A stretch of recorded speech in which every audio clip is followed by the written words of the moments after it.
2017 meeting of the Code Enforcement Board. Meeting is now called to order. May we have a roll call, Madam Secretary? Good morning, Ms. Hunt. Good morning. Mr. Weatherholtz, Here. Mrs. House, Here. Mr. Smart, Here. Mr. Harrington, Here. Mr. Jones. Here. Mrs. Himes did call me and say that she may not be able to make it this morning, Okay. so Need to- she's absent. Okay. And Mrs. Condit, Here. We motion to excuse Mrs. Himes. So moved. All right. Motion, Mr. Smart. Second, Mr. Jones. All in favor say aye. Aye. Like sign Aye. opposed. Motion carries. Okay. All right. Has everyone had a chance to review the minutes? Any additions or corrections? I have a motion to approve the minutes. So moved. Second. Motion, Mr. Smart. Second, Mr. Harrington. All in favor say aye. Aye. Like sign opposed. Would anyone like to or need to disclose any ex parte communications? All right. Move on. Madam Secretary, do we have announcements? Yes, Madam Chair, we do have a couple of cases that are in compliance or withdrawn that are not reflected on the agenda. Okay. Well, do you want me to read in the compliance cases? or Yes, do you want me to please. do Yeah, that? you might as well do it. Yeah. Okay. Then we can just skip over them. All right, so we'll start with number 2, CEB 021709 for 923 North Beach Street, was compliance May 1st. On page 3, number 9, CEB 041729 for 506 White Street, was compliance May 5th. Number 10, CEB 041730 for 619 White Street, compliance May 5th. Number 11, case number CEB 041731 for 633 White Street, compliance May 5th. Number 12, CEB 041733 for 121 Oak Tree Circle, compliance May 2nd. Number 14, CEB 041737 for 417 South Seneca Boulevard, compliance May 2nd. And under the new cases, page number 6, number 23, CEB 051747 for Orange Avenue vacant lot is withdrawn.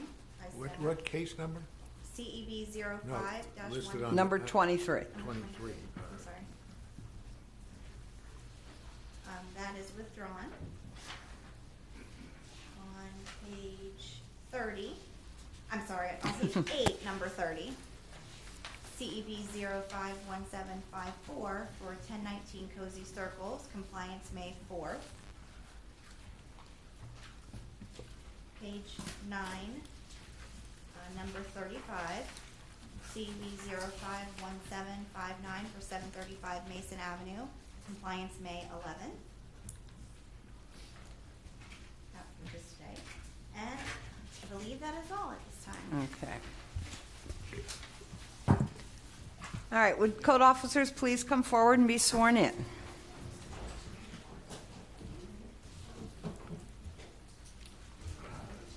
Raise your right hand, please. You solemnly swear or affirm that the testimony you're about to provide is the truth, the whole truth, and nothing but the truth? Yes. Thank you. All right, here's our procedure, everyone. We'll be calling cases by number and for the most part in orders they are listed on the agenda. When your case is called, please come forward and be sworn in. State your name and address for the record. If you are not the owner of the property, please state your relationship to the owner. Our proceedings are recorded, so please speak into the mic. The board hears from the code officers first, and then you will be given the opportunity to respond. Please direct all responses to the board. Witnesses may also testify following the same procedure. All right. Are there any attorneys present? Okay. All right. All right, so we'll first do our lien review. Number 1. Case number CEB 0904-335 215 Rivas Street, Estelle West. New owner Latanya Oglesby. Is the respondent present? All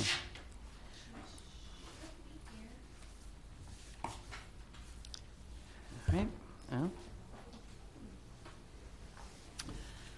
Is she supposed to be here? Well, it would be, No, I mean, did she say that she would be Oh, here? yeah, I've had numerous contacts with Why her. don't we just wait a while? all right, we'll start with then lien review number 2. CEB, or it's Special Magistrate 01-15-03, 601 Main Street, Talib, LLC. Respondent present? Yes. Okay, please come forward and be sworn in. Good morning. Good morning. Good morning, can you state your names, please? Michelle Dodani, 2521 North Halifax Avenue, Daytona Beach, Florida. Sir? Archie Dodani, also 2521 North Halifax Avenue, Daytona Beach, Florida, Raise your right 321. hands, please. Do you solemnly swear or affirm that the testimony you're about to provide is the truth, the whole truth, and nothing but the truth? We do. Okay. Hear from Code Enforcement first, please. And then we'll give you a chance. Let's hear it. Mr. Jackson first. Thank you. Good morning, Mr. Jackson. Good morning. Excuse me. Good morning, Madam Chair, members of the board. Anthony Jackson, attorney for the City of Daytona Beach. This is before you for a lien review, and perhaps you all remember this is the was regarding the Bad Boys Saloon. They came before you for violations that were a sign violation on the external of the building. We went through several other issues that came before you, ultimately transferred from magistrate. But all in all, the fine had accrued to the $15,000 max, plus there was a $1,514.32 with interest and recording costs of $12 for a total lien amount of $16,526.36. The city is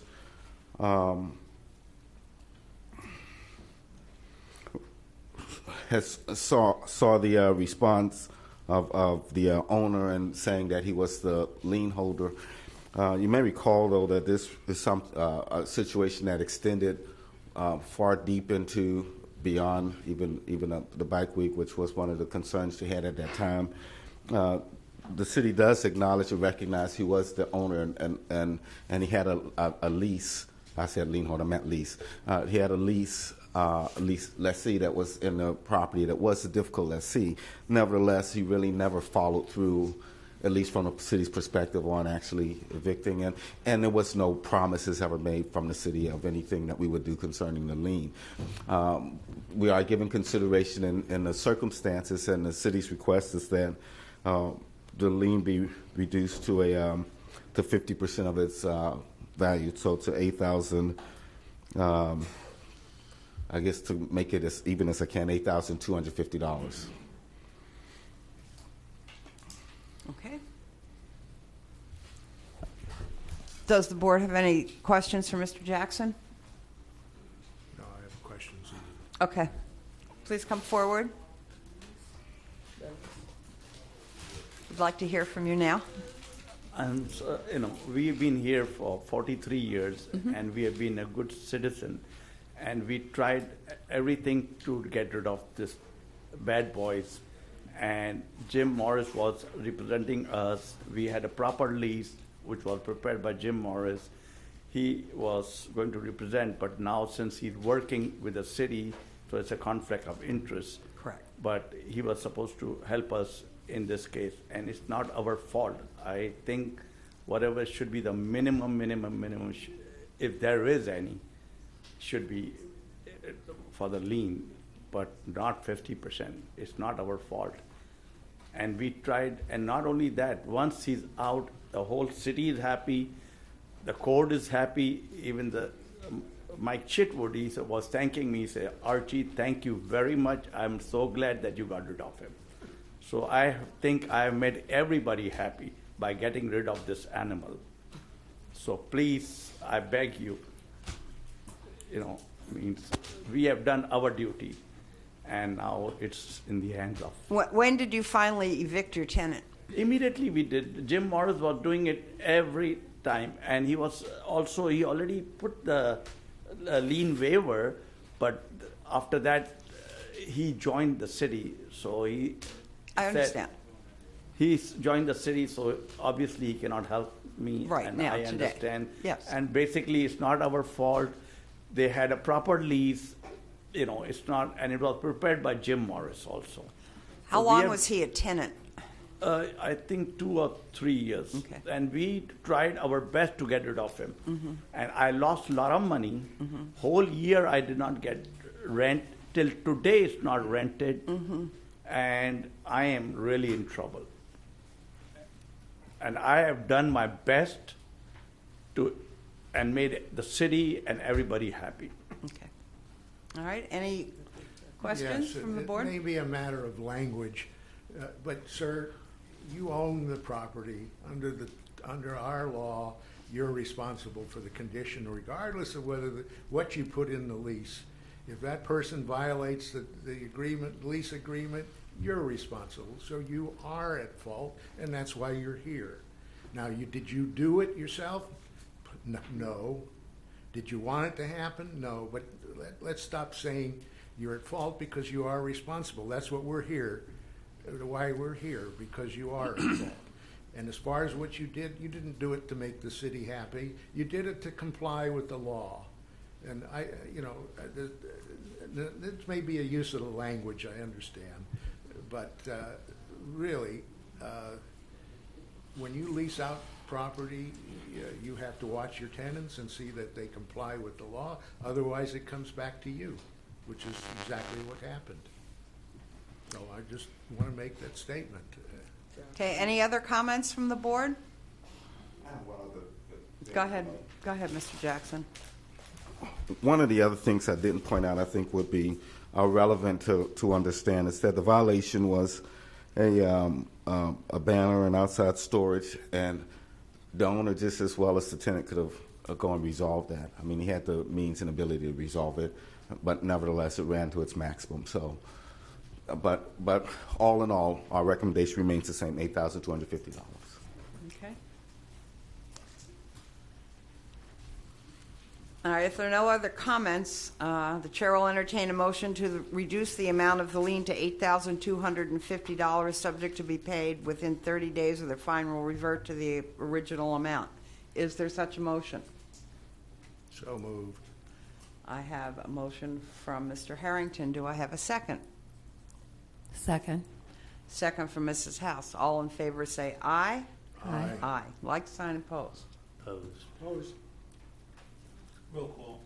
Roll call, please. Mr. Weatherholtz? Opposed. Mrs. House? In favor. Mr. Smart? Opposed? Mr. Harrington? Yes. Mr. Jones? Yes. Ms. Cuddy? Yes. Motion carries. Motion carries. 4-4-2. Okay, thank you.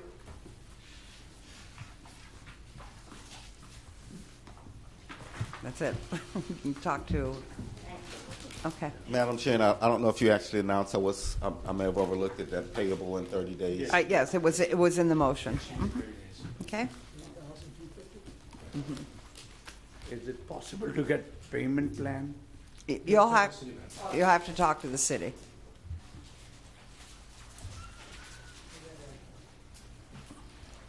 All right, are the respondents here for lien review number 1? They're not here. What? That's still West?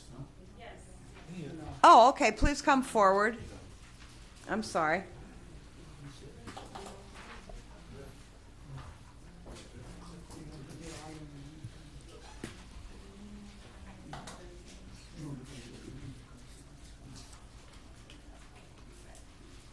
Good morning.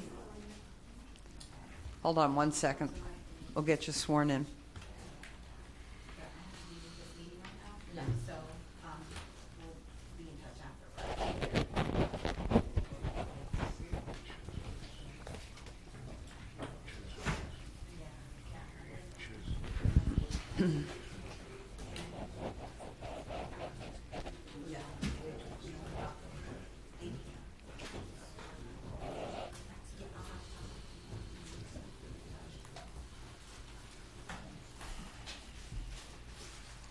okay. Lien review one. We are doing lien review number 1, CEB 0904-335. Please state your name, please. Latanya Oglesby. You raise your right hand. Do you solemnly swear or affirm that the testimony is not provided is the truth, the whole truth, and nothing but the truth? Yes. Okay, we'll hear from you in a second. We'll hear from Mr. Jackson first. Thank you. I know, you brought everything with you. Madam Chair, members of the board, this is before you for a lien review. The lien accrued to its maximum of $10,000, which with the recording fee, it's now at $10,022. The requester that's before you today was not the original violator. The property was sold, and this requester obtained the property. And I believe it was sold. I'm not sure how she obtained it, but this property owner obtained the property. The representation from the inspectors that, okay, I'm being corrected. I'm being told it was air property, but the respondent who has the property now has done a lot of work. It's by the representation of the inspector. It's probably the best property on the block. We're willing to reduce the lien to an amount of $1,500, and I don't think we have anything else. Okay. Please come forward. You are Latanya Oglesby, right? Yes, ma'am. Okay. Good morning. Good morning. Not really sure exactly what it is I'm supposed to say, but I will say that this home was my grandparents' home. They bought it in the early 60s. I have a couple of before pictures. I don't know if you've seen it. It was getting run down, but when the lien was imposed, my grandmother was living there. My grandfather had passed away. She was 78 years old and going through the early stages of dementia. We were not aware of that at the time. Eventually we found out, and my mom and aunts removed her from the home. I don't know if you've ever dealt with a 78-year-old person going through dementia, but you really can't tell them anything. So we could bring new stuff in. She would get rid of it. So there was, we tried to help, but she was into gardening and things like that. So what the city, deemed as horrible in her eyes at that time was probably wonderful because it was something that she could do. I ended up taking the property from my mom and aunt. I paid a very nominal fee because they were, getting tired of trying to upkeep the property, but they were not aware of the lien either. The only way that I found out is dealing with my bank, and we ended up doing a title search, obviously, because it went from my aunt directly to me with a small fee. We didn't do a title search because it's a family property and no one was aware of it. The only thing we did know about was there was a porch, but it's been there my entire life, and I'm in my 30s.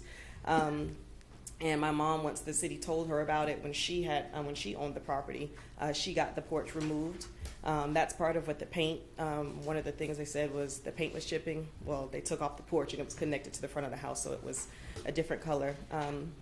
But like you said, it's now the best looking house on the block. We put a lot of work into it, and we actually got it appraised, and it's worth $90,000, which is rare in that area.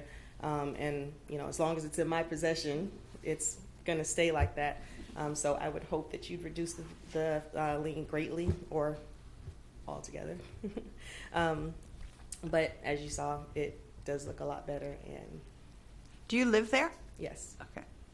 Do you still not have title insurance? yeah, I know I don't have I have insurance over in the house. No, All right. title But not title No. They insurance. didn't bother with the family transfer. Yeah, it was never a thing. Okay. Any other comments from the board? Questions? Thank you for fixing up the house. That's a good thing. All right. The chair will entertain a motion to reduce the amount of lien to $1,500, subject to being paid within 30 days, or the fine will revert to the original amount. Is there such a motion? So moved. A motion, Mr. Weatherholt, second, Mr. Jones. All in favor say aye. Aye. Like sign opposed. Motion carries. Thank you. Okay. All right. Well, take care of our continuing cases. Case number 1, CEB 04-17-18, Robert B. or Robert W. and Robert W. Hume at 712 North Wild Olive. The respondent present? Okay. No? All right. Mr. Jackson?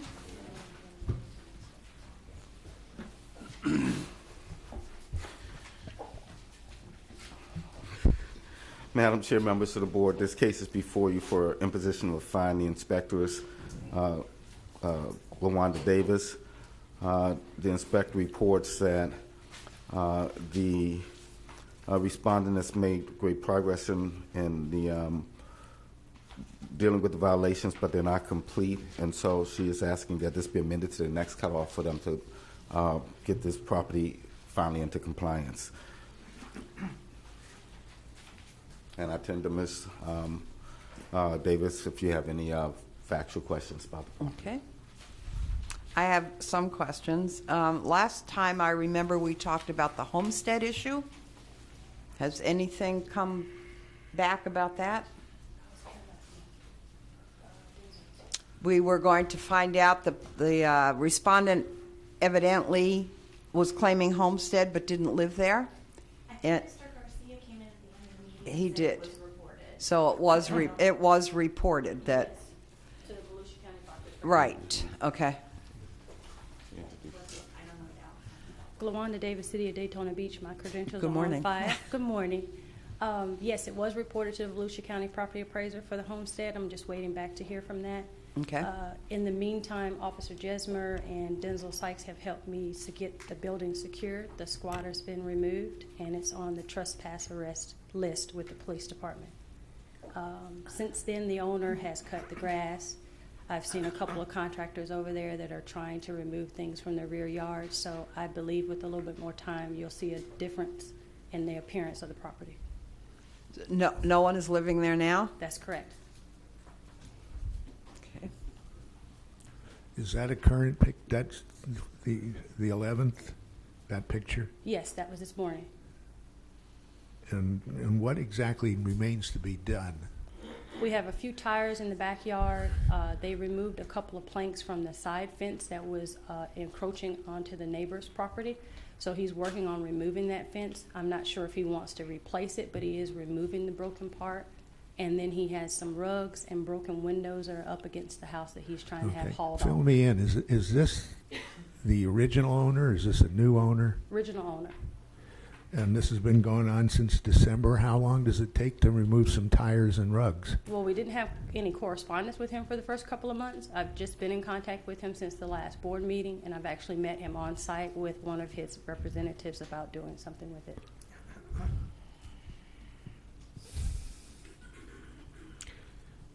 And you're recommending that we not impose a fine and give him another 30 days? Is that your recommendation? I would like to give him to the next cutoff, and if he doesn't make a significant progress in that time, then we'll come back for the imposition of a fine. Thank you. Is the water back on? No, the water's not on because there's no occupancy.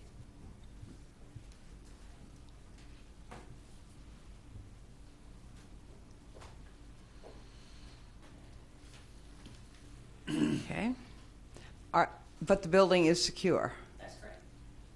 So what, you mentioned windows. What windows are we talking about? There were broken windows prior to the building being secured that are laying down on the side of the building. The framing, the wood framing of it. So I really see almost nothing has really been done since December. Is this the pair, the people that nobody's seen for quite some time? I think it is. So older So gentleman who lives in who Ormond. is doing the work there now? Did He they has find several these people? different handymen that have come in and given him an estimate on the work that they're anticipating doing. The next door neighbor has been keeping me informed of those people that are coming in and out trying to help him clean up the property.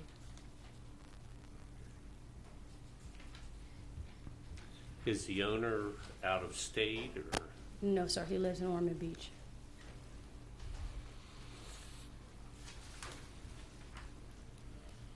I know he's had some health issues, but he is, mobile. I've met him on site a couple of times since last month.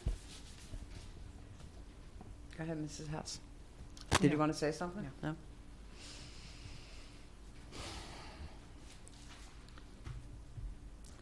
Well, I will craft a motion. The chair will entertain a motion to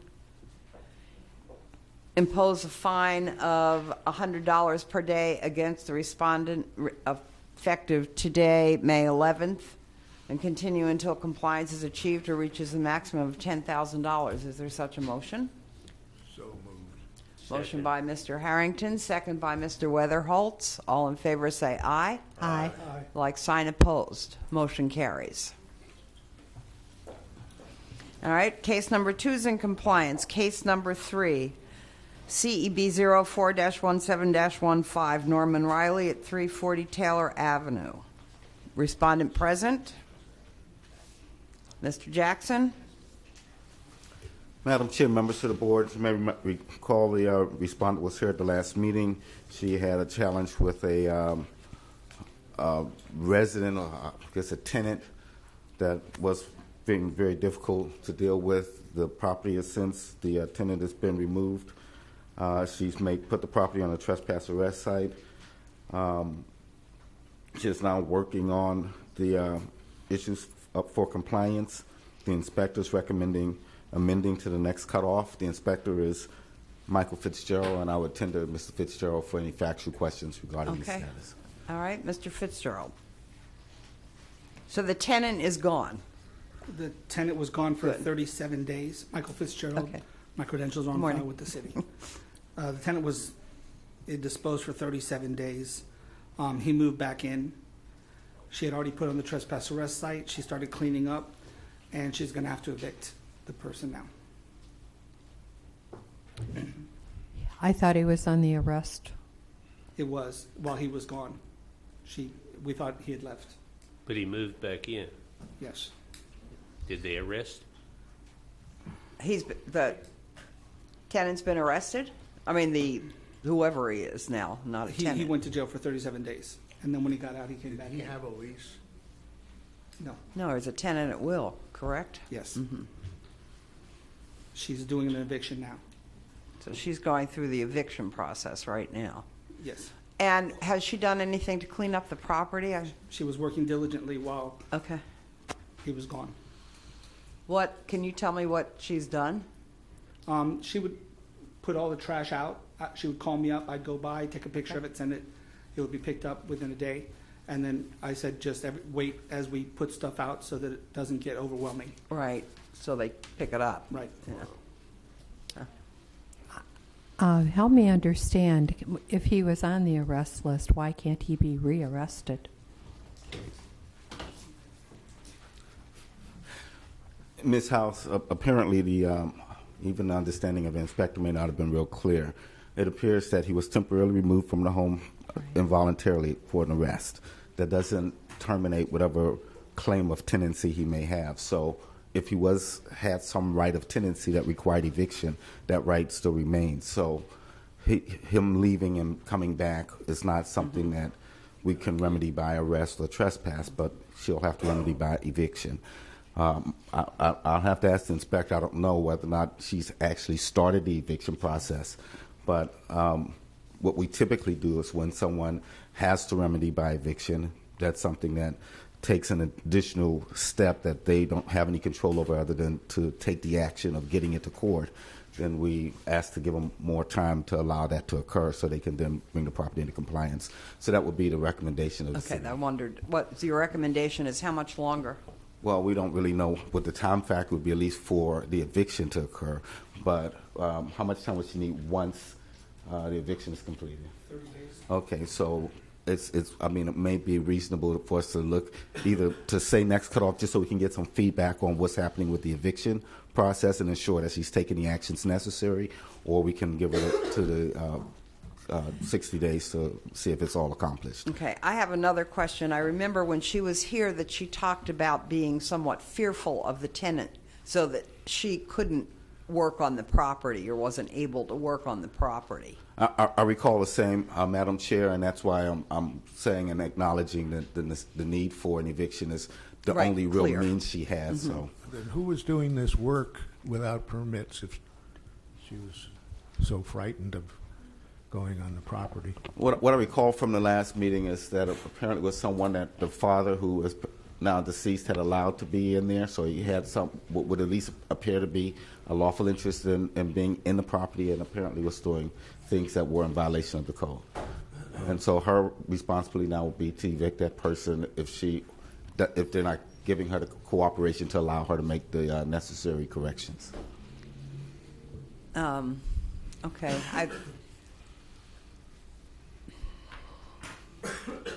She herself is not personally doing this work, is she?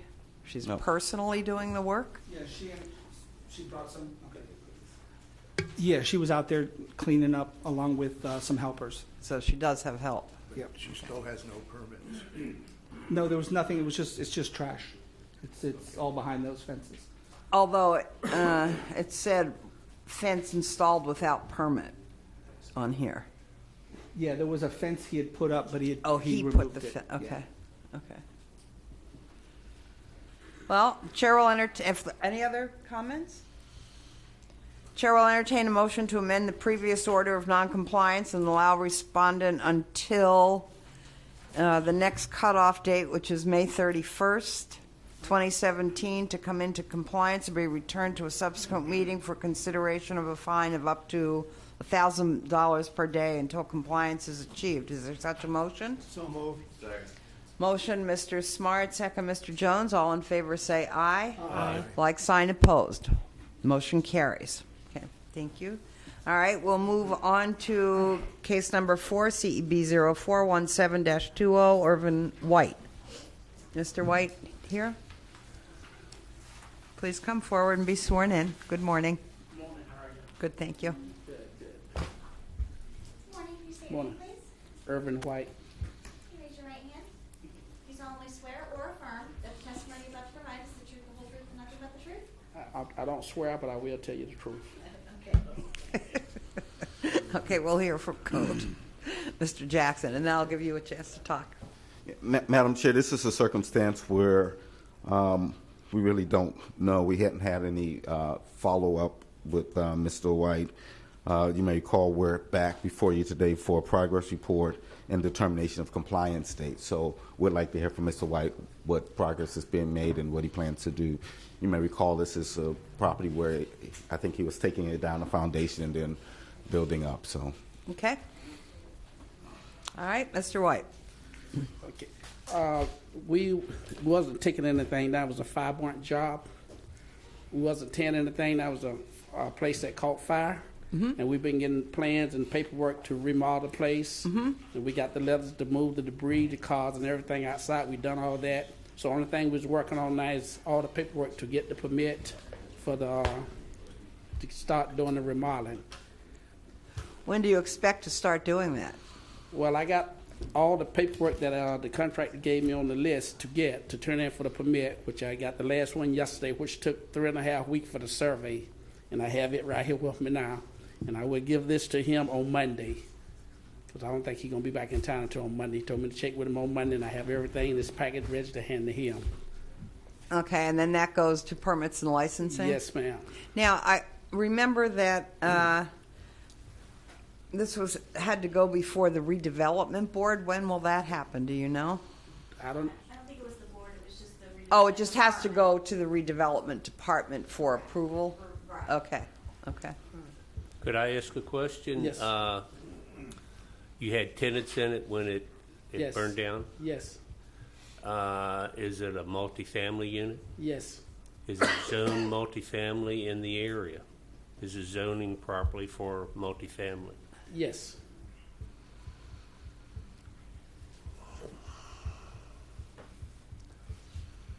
Okay, so what has happened? So what's happened since the last meeting is that you have gotten your survey? Survey, the windows and the doors, spec election that he was asking for, and that was about it.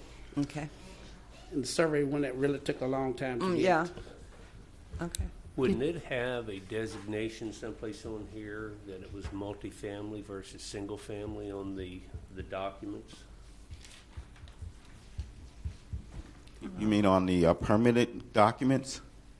And even on the code enforcement, on the, it just says, you know, what they found, but doesn't a multifamily or commercial or anything, isn't that usually on the, No, sir, we typically don't. I don't recall those notations. You mean on the agenda? Yeah. No, sir, I don't. I don't think we typically No, I don't make that think we do. notation. We just, I think unless that's part of the violation. right, right. because I noticed down in the hall, I didn't see it on the explanation either. I might have missed it, but I didn't see it. Yeah. Or it's posted downstairs. Yeah, when we put that, it's typically because that's part of the violation. I guess in this circumstance, it's not part of the violation. And although I said tear down and build up, and I understand Mr. White's correction on that, I think what we do understand, and he may agree, is, or at least what I recall, is that it is a major, pretty much a rebuild type of project, Right. major project. Because, see, the building standards on multifamily and residential are extreme. And what I looked at on his plans, I didn't see some of the necessary, it's pretty hard to, I think it was discussed vaguely, you know, like on the slab and the footing, and it's pretty much a tear down compared to what it is now to meet the new codes. Yeah, I think, and this may be what he was expressing in the delay. I mean, I think those are all part of, did you have to go through technical review? I believe that's a part of the technical review process, at least for the permitting, that would, you know, take a look and ensure that he provides them with the things that they need to satisfy themselves with the permitting process. All right. Go ahead. Do you have more to say? Just answering questions. Okay. All right. Well, Mr. Jackson, what would be your recommendation? Okay, and speaking with the inspector, Jerome McCoy, Mr. McCoy has stated that he, recognizing it is a big project, he believes 4 months is a reasonable time for compliance with some progress reports in the interim. And at least we probably need a progress report next month, just again to know that we're pushing forward, and then maybe we can get a little more clarification on how far he's gotten with this. Obviously, it's something we'd like to see repaired, and it appears he's from past involvement, we know he has the skill and the ability, so it's really just the issue of him getting it done. So we'd like to see it get done. If he's working on it, and if he's not, then we'll have to deal with that accordingly. So if we can have a progress report, then we'll have the satisfaction of knowing that Mr. White is diligently moving forward. Would Mr. White be clear about what's needed in the next, if we order a progress report, what would be needed the next time to satisfy code enforcement? This one. Okay. This one.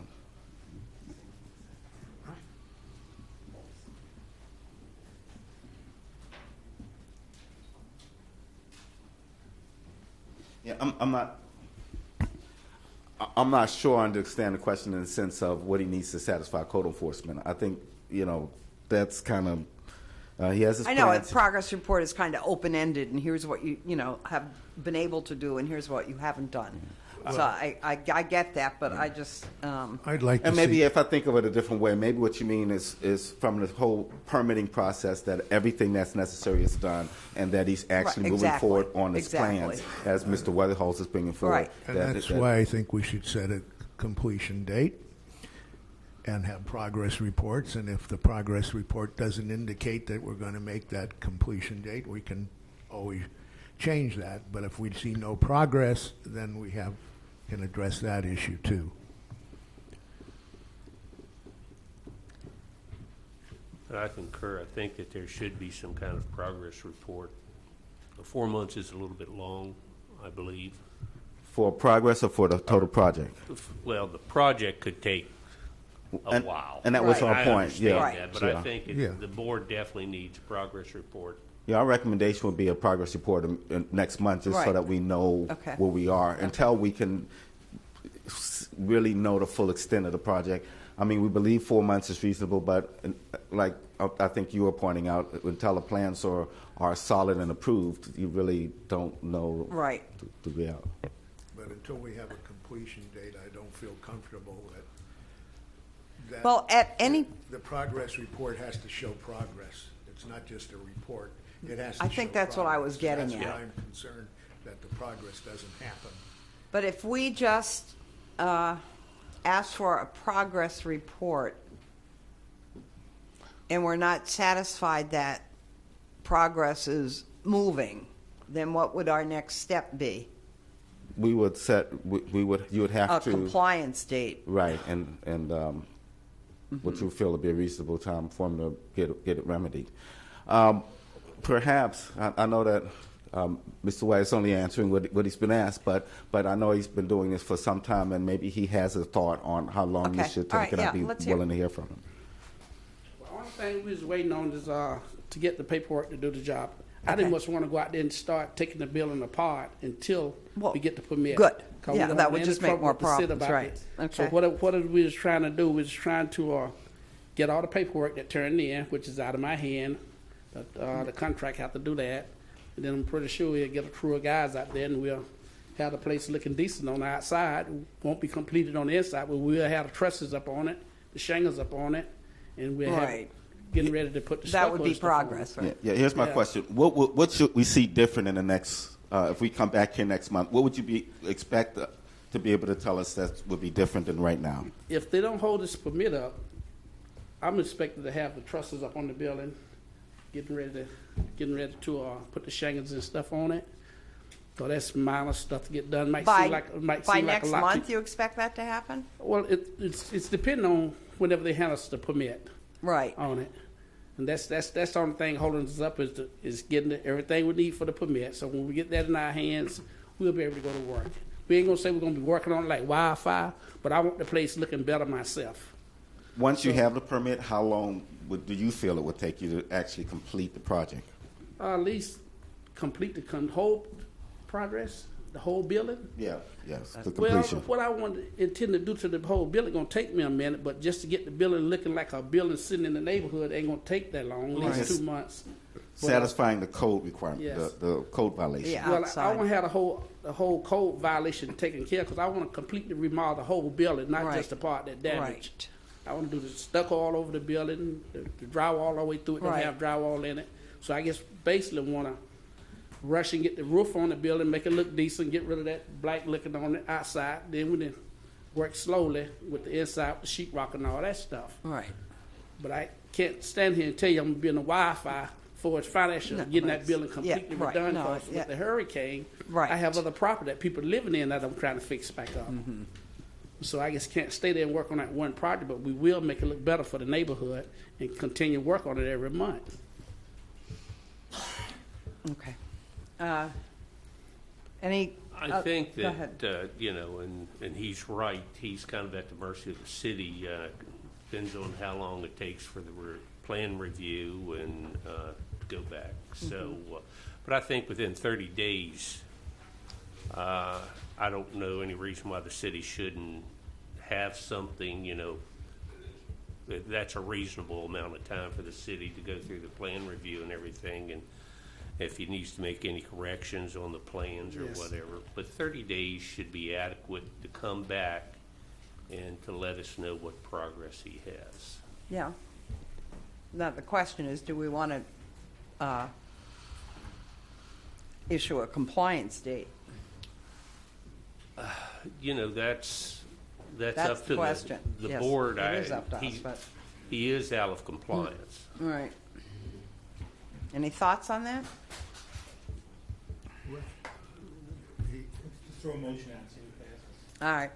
Chair will entertain a motion to continue a monthly progress report until the compliance date of, let's say, 7/5/17?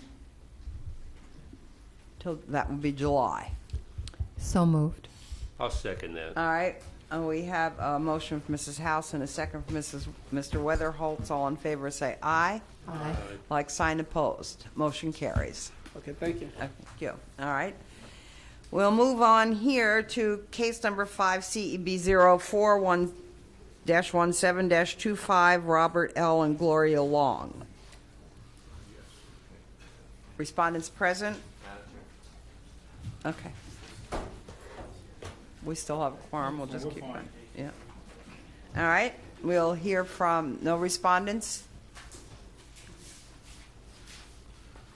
Madam Chair, members of the board, this is before you for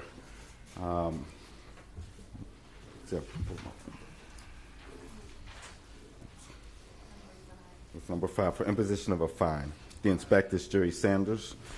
Mr. Sanders reports, and this is the one where we had the damaged the fence. The owners are out-of-town owners and had a dirty pool. The fence has been repaired. The only thing that remains is still a dirty pool. And part of the situation was that the owner had to evict. The property remains in non-compliance. The inspector is asking to amend to the next cutoff for them to take care of the pool, and I will tend to Mr. Sanders to give a more clear explanation of what's necessary. Okay. Good morning. Good morning. Jerry Sanders, City of Daytona Beach, Neighborhood Services. My credentials are on file. I had communication with Miss Long. She's communicated to the people that were staying there. She didn't say they were renters or nothing like that. They were just staying there. They did clean up the property like they were supposed to, fix the fence, and it just come to a dead stop. Well, Miss Long got the notice of hearing, and she called, and she was under the assumption that the pool was clean. So she told me in the communication she's coming back in June. She had to get the people out, and she's going to get the pool done, and she's asking for the next cutoff. Is it vacant? Are people living in it? There's nobody there now. Okay, so Is it secure? Because it's not. The pool is secure. The fence is around. That's why I can't even see in now. I can't inspect it at this point okay. without permission. But, right. Okay, so no one's living there. So who does she have to evict? She told me it was family. She didn't go into details what it was, But they're gone. They're gone. Yes. You're saying that the eviction process it's already been done? It's done. She's just Oh, got she did evict them. Okay. Yes, I she's got them misunderstood. out. Thank She you. has to get here from Texas, and Texas. she's an elderly lady, and she says she's got to get out here, and I understand that. She has worked with me through the process, Okay. and she was going on what the people were telling her there at the house. But the pool is secure. The house is secure. Yes. Okay. All right. Well, anybody have any comments or questions? I keep hearing, I'm wondering what the relationship between having to evict somebody and cleaning a pool has to do. Why does one lead to the other? Mr. Harrington, the issue is that if someone has a lawful tenancy, they have possession and control of the property. So the landlord may not get an opportunity if they don't have a cooperative tenant to come in there, and so it becomes the necessity to evict so that they have the opportunity to go in and make the necessary Unless it's an repairs. emergency. Yeah. Unless it's emergency. Then we can intervene with a direct. Well, but she can intervene. Right. We can't. Right. There's no additional authority other than authority of a court action for entry and remedy. So if they had a fence knocked down and they had this dirty pool, because you were in an eviction case, the children from next door could run in there and drown. No, sir. No authority. In this situation, the fence was repaired, so that resolved that concern as far as that high risk and of imminent danger. If the imminent danger situation remained, then yeah, obviously there would be more issues. Well, if she's supposed to be back in June, I think we could give her that courtesy, and then fine if it isn't done before she leaves. Yes, ma'am. So We're just asking for the next cutoff. Okay. Yes. All right. So the chair will entertain a motion to amend the previous order of noncompliance and allow respondent to come into compliance by the next cutoff date, 5/31/17, or be returned to a subsequent meeting for consideration of a fine of up to $1,000 per day until compliance is achieved. Is there such a motion? So moved. Motion, Mr. Smart. Is there a second? All right, motion fails. I'd just like to say something again. This has been going on since last October. When did they True. start this eviction process? They had the, according to this, it may not be accurate. She got notice. Pool in October. Yes, I started True. the case in October, and it took, I think, 3 weeks to get the notice to her. And as soon as she got the notice, you know, she started the progress. She started communication. And she was communicating with the people there, and it was a slow process, you know, Christmas and all that. I know that's not an excuse, but they cleaned up the yard, then they fixed the fence, but they never called for reinspection on the pool. And she was trying to look for a pool company. At the time, you know, it was after the storm also.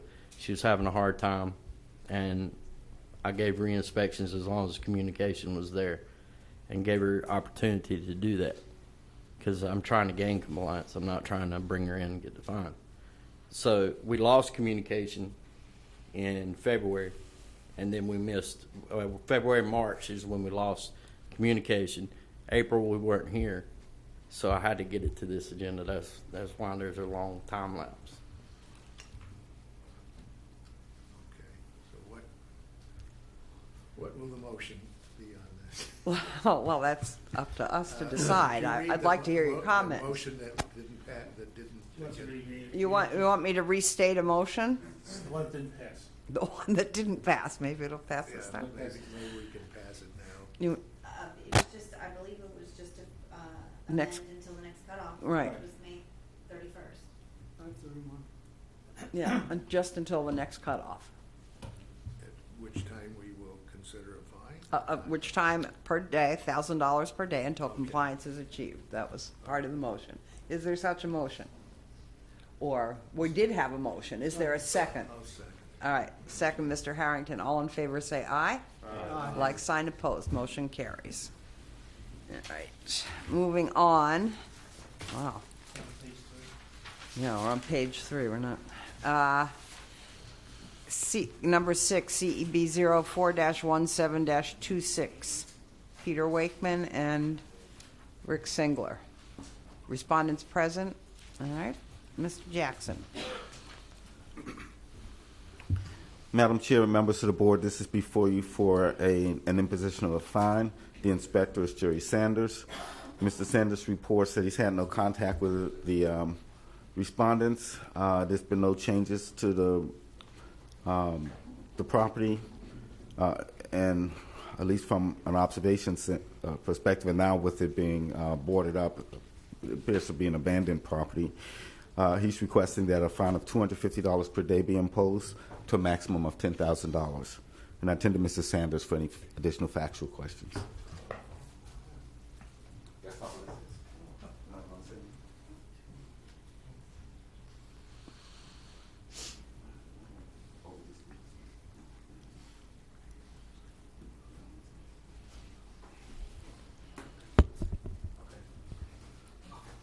Is that okay? Yes.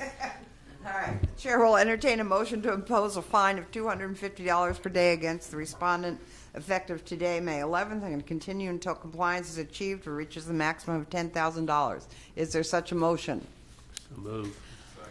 Motion, Mr. Weatherholt, second, Mr. Jones. All in favor say aye. Aye. Like sign opposed. Motion carries. Moving on to case number 7, CP 04-17-27, FC Resi 1 LLC.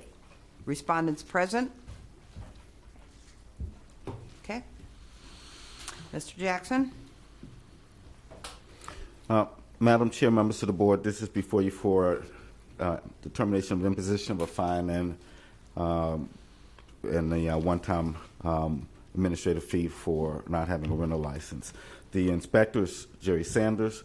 Mr. Sanders reports that there's been no contact with this respondent as well, and no applications have been received. He's requesting that a $250 per day fine be imposed, and to a maximum of $15,000, and that there be a $250 fee for the administrative fee be imposed as well. Okay. And again, I tend to Mr. Sanders. Okay. So this is a Rental. it's $15,000. So it's a duplex or non-owner occupied. Is that correct? It is a single-family residence. Single family but non-owner occupied. That's why I can go to 15,000. Okay. All right. Again, the issue is it homesteaded? Since you have to have a business tax for it and it's not owner occupied. All right. It's probably not homesteaded. No one lives there at this point. Is that correct? Does anyone live there? I didn't see anybody Okay. after I inspected yesterday. There was nobody there at the Okay. time. Oh, that one's not. No. The roof issue is still pending? The roof issue they never pulled the permits for, but on my recent picture right there, you can see the work has been complete. So they fixed the roof and fixed the screen, and there was a scaffolding where they did fix it. Okay. No permits were pulled for that. All right. The chair will entertain a motion to impose a fine of $250 per day against the respondent and also impose a one-time fee of $250 effective today, May 11th, and continue until compliance is achieved or reaches the maximum of $15,000. Is there such a motion? So moved. Motion, Mrs. House, second, Mr. Jones. All in favor say aye. Aye. Like sign opposed. Motion carries. Madam Chair. Yes, sir. On the, instead of bringing it up every time, does the code enforcement inspectors, do they verify on these rental properties whether it's homesteaded or not? And should that be a requirement? Say like on a rental property that has tenants and have a license and everything, should we check to see if it has a homestead exemption on it, which only applies to if the owner occupies the residence? Whether or not it's The homestead. concern I have on that one is that you talk about doing that every single case, and any additional chore to the inspector, which really is not our responsibility. However, if they want to do it, that's fine. However, if we find out and we do know about it, then we have an obligation to the property creator to know about it. We'll dig it out. It's up to the insurance. Right. Yeah. That's about what I was going to say as well, Mr. Sino. Is that it's not part of their enforcement authority, but of course, if they have that knowledge, they can report that to the property appraiser. It's a reporting matter, so Because it would be most of the additional. time that the inspector goes in to get the information on a residence, they have to go through the tax rolls. Right. And so it'll be stated on the tax roll whether it's homesteaded or not, or it has a $25,000 exemption. And, this is going up in the next few months to a higher amount. So wouldn't it be easier just to say that, to see whether it's homesteaded or not? I mean, I mean, once you're on the you're the already on the property, list. right, site, You're already on the tax rolls. Right. To get the proper name and everything of the owner. Yeah, all I can say, Mr. Weatherholtz, I think the best answer is that, I mean, if they know, then they'll take the appropriate steps when they know and when they realize that there's a problem with homestead. Yeah, I don't think that's a bad idea, but Oh, you're yeah. requiring not just that step, but you're requiring us to set up some reporting process to the county. yeah. Simple phone call. Well, that, maybe these people don't think it's so simple, but Should it be addressed to, to the commissioner, the city manager? It may be a more effective discussion at the, Right. in our new business or. Yeah, let's Okay. discuss this further under new business, and we'll move on. All right, we are now on case number 8CB0417-2H, Sean Holmes and Pamela Candill. Respondents present? No. Okay.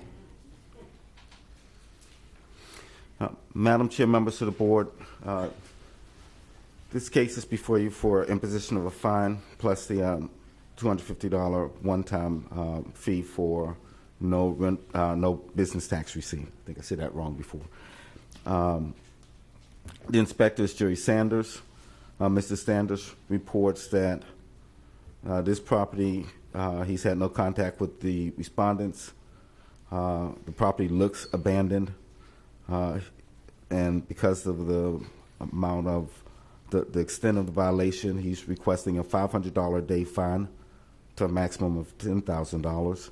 I would tender Mr. Sanders for any response to any factual questions. Okay. I think maybe the more immediate question may be why $10,000, and it's not really based upon whether it's homestead or not. It's based upon what's our last knowledge of the use of the property Right. Prior to citing it, Okay. and it was at that time was Yeah. owner occupied. Right. Was owner occupied. Okay. Wow. Good morning. Good. Jerry Sanders, City of Daytona Beach. My credentials are on file. This house here, it's a nuisance.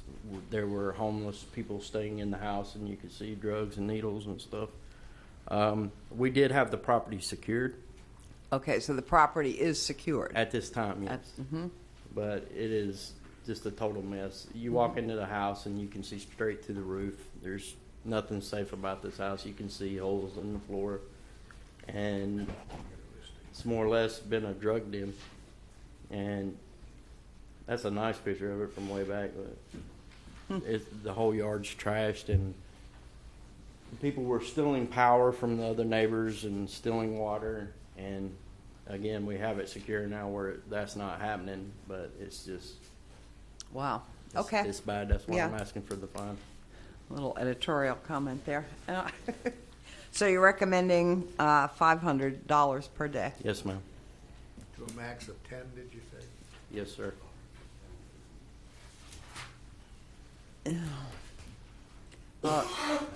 In 20 days, they'll reach their max, right? Yes, ma'am. Okay.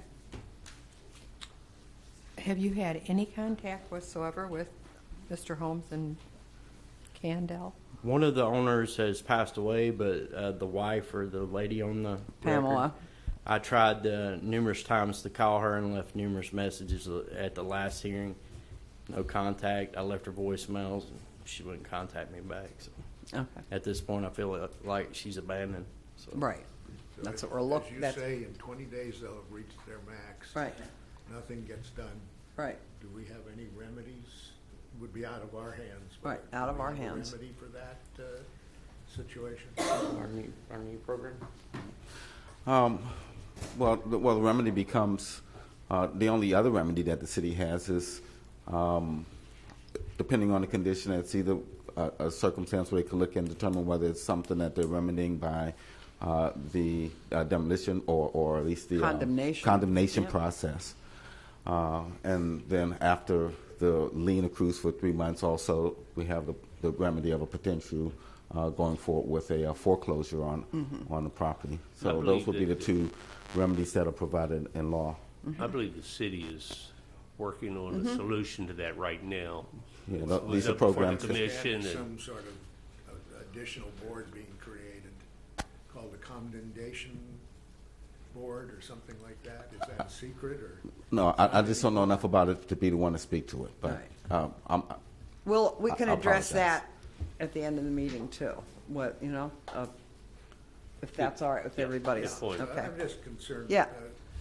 that people understand that this code board is working to try to resolve this Right. situation.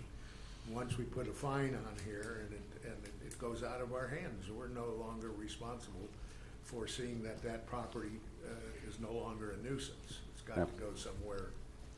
Right. So I just want everyone to understand we're doing our job here by imposing this fine, but it reaches a max and we're finished at that point. Mm-hmm. Also move on the recommendation. Okay. 500.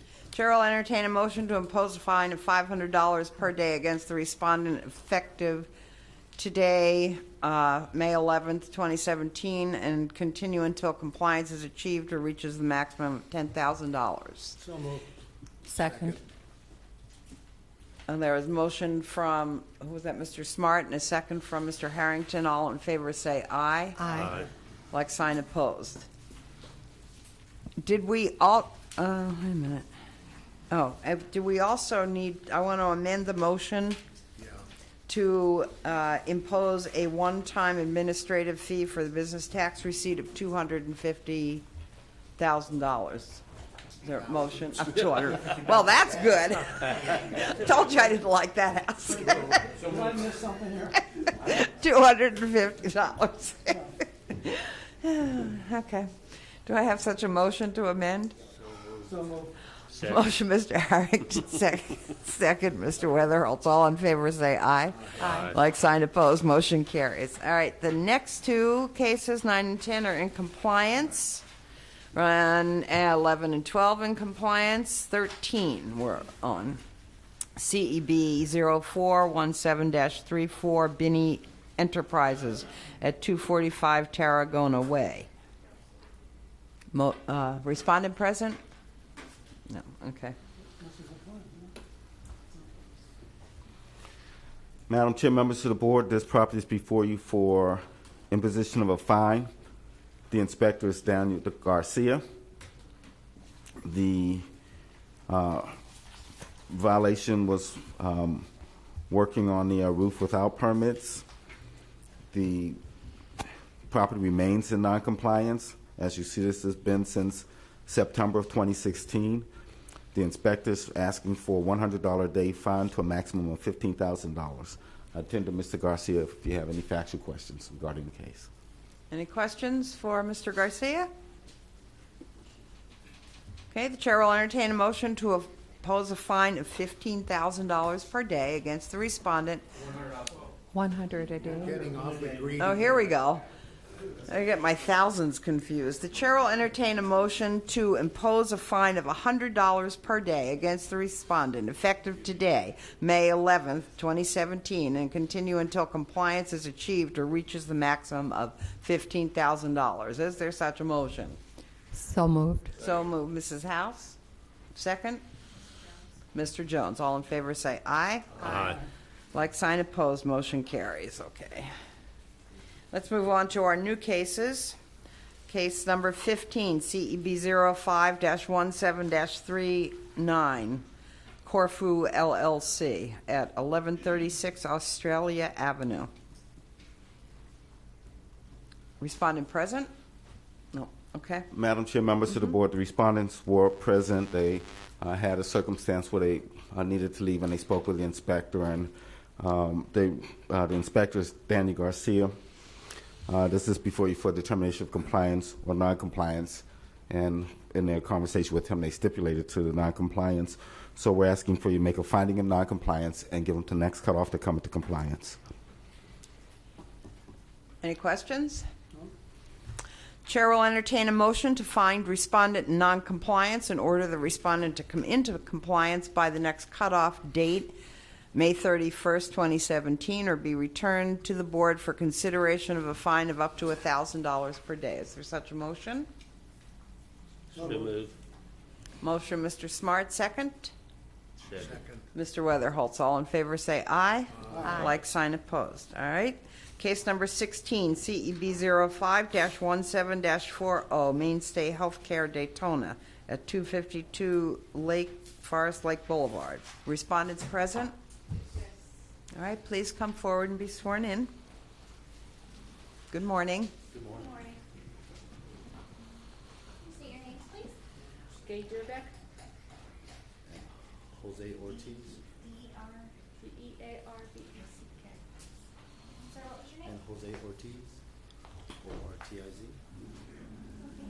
Raise your right hands, please. Do solemnly swear or affirm that the testimony you're about to provide is the truth, the whole truth, and nothing but the truth? Yes. Thank you. Okay. We'll hear from Mr. Jackson, and then we'll let you talk. Madam Chair, members of the board, this is before you from position of a fine. The inspector is Daniel Garcia. No, that's what, we're just doing compliance or non-compliance. On the New case. Just one moment. Okay. Oh, did I say something about imposition of fine? It's before you for determination of compliance or non-compliance. I think that's the clarification that was necessary as a new case. And as I said, the inspector's Daniel Garcia. This is something that doesn't come before you very often, the removal of trees without permit, install sidewalks without permit. At least the inspector's belief is that this removal of the trees without permit is an irreparable and irreversible situation. And so with that being said, it would, based on the statute, would be the potential of an imposition of a fine of up to $15,000 if that's the type of finding you make. But in any sense, at this time, it's non-compliance, compliance, and the simple compliance is, I think they'll have to explain to you. I know they're going through a process with the city to get this remedy. All right. Please come forward. Good morning. Back when Hurricane Matthew came by, it knocked off quite a bit of trees. So we hired a contractor from Orlando. Well, they took a little bit more than they were supposed to and cleaned up. So, and we knew that they'd done wrong. We kept the stumps. We didn't grind anything down so that we could be. I got a hold of Dan Garcia, and he told what happened. So I told him, let's make this right. And I've been looking for the last 2 months a local landscaping architect here in Daytona and could not find one. So I hired one out of Highland County to make this correct. So he's been dealing with the city here for the last 4 months. He's turned in a set of plans last month, and we haven't heard back. So then I got this letter, so I got a hold of him again, said what's going on. So he got a hold of a gentleman named Chuck Mercado, and Miranda, excuse me, and submitted a new set of drawings. So my understanding was this was approved by him for me to submit it. Well, I just submitted it Tuesday. In that case, I've already started landscaping. I got half the oaks, magnolias in. The other oaks will be turned in, actually planted today. So here in the next week, we'll have all that put back together the way it was. Now, as far as the sidewalk, my superintendent got carried away. I told him that I was going to submit a permit for sidewalk. Well, he decided to put the sidewalk before the permit. I'm willing to remove that, no problem. The whole thing was that the landscape was going to, the engineer was turning this thing as a nature walk, per se. So we'll bring all the trees back and have a little nature walk, because this is an ALF, assisted living. But if the sidewalks need to be gone, they need to be gone, no problem. But like I said, by the next week, we should have everything put back together. So the sidewalk, you're going to remove the sidewalk in order to get, would you put it back in order to get a permit? The superintendent put the sidewalk in without. Correct. Finish. Okay, so they didn't give me my sidewalk permit because of the trees. Okay. Of this whole, so I also put in for a monument permit, and they were not giving me because of this whole trees. So right. I need to get this corrected first. So, okay. Like I said, we're about halfway done with this, and now going back to the sidewalk permit, if it's not approved, we will remove what's there. Does the sidewalk meet the city codes? As far as width, yes, but the location, that's what we encroach to the. That's what the violation. Yes. So, and like I said, we have no problem removing it. The landscape engineer wanted to sell it as a little nature's walk for the residents as they walk into the. So we haven't touched it or removed it yet until we heard from the city. And the residents do use it as a nature walk. Mr. Garcia? Yeah, what Mr. Garcia informed me of is that the sidewalk issue, the city is just not ready to address that until they address the tree Okay. issue. So the trees and then the sidewalk. So it's not that the city is demanding that they be removed or anything at this point. At this point, they have, and I think I said it wrong before. It's non-compliance next cutoff. The city believes that by next cutoff that they should have the tree situation remedied, and then they can make the proper applications for the sidewalk. And if they have to alter it in any way or whatever they have to do, then that's when it'll be determined what they have to do. So we're not taking any particular action then? Yep, Well, at find this- them in non-compliance. Non-compliance. Right. And we're asking for next cutoff from to come to compliance. So our hope is they can get it all done by next cutoff, but we won't know that until they get it done. Okay. Because, you know, I don't think this, as long as the sidewalk meets the city's code, I really, I haven't seen it. I would like to know how serious, there's the how sidewalk. serious does that affect the whole project there? Is that just because they moved it 10 feet away, or? Well, it could be very easily be in the right Right away, yeah. Yeah. That's probably Is what it that in the is. right of It way? is. Well, in fact, it's in a conservation area. All right. And so, yeah, That's it what the has, problem so it is. requires Okay. Okay, that's what I wanted things to to know. address. Okay. All right. The chair will entertain a motion to find respondent in noncompliance and order the respondent to come into compliance by the next cutoff date, May 31st, 2017, or be returned to the board for consideration of a fine of up to $1,000 per day. Up to 50, how much? 15,000 per day? Yes, because Environmental. Okay. $15,000 per day. Is there such a motion? Well, and we're not having. Mr. Jones, second. I'll second.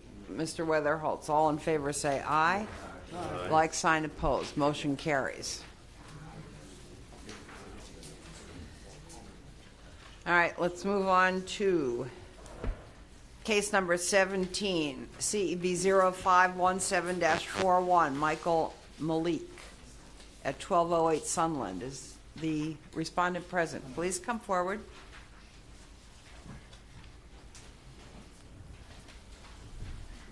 Good morning. Morning. You be sworn in. Michael Malik, 1208 Malik. Sunland Road. Raise your right hand. You solemnly swear or affirm that the testimony you're about to provide is the truth, the whole truth, and nothing but the truth? Yes, I do. Okay, we'll hear from code and then we'll let you speak. All right, Mr. Jackson. Madam Chair, members of the board, this is before you for determination of compliance or noncompliance. The inspector is Daniel Garcia. Mr. Garcia reports he's had no contact with the respondent.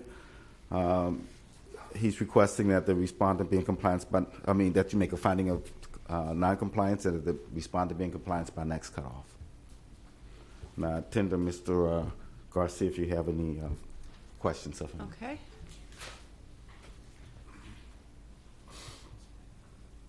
All right, Mr. Malik, what would you like to tell us? Well, my home was damaged in the hurricane. At the time, I was unemployed and did not have insurance. I started working about a month ago. I've saved up enough money now. The trees can be removed probably by next week. The repairs on the roof, I might need a little more time to save up some money for that. Like I say, that's the best I can do. Do you live there? Yes, I do. Is the roof leaking? No. It's just, if you can see the pictures, the pole that holds the electrical came down. There's also a support beam in the front of the porch that the wind, it must have been cracked inside or rusted because pieces came off. And the 4 trees in the back, I really can't do anything myself with them. One of them is almost, if I took it down wrong, it would come into the neighbor's yard. So I need a professional. Mm-hmm.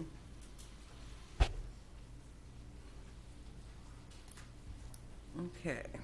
Mr. Garcia, anything you want to add?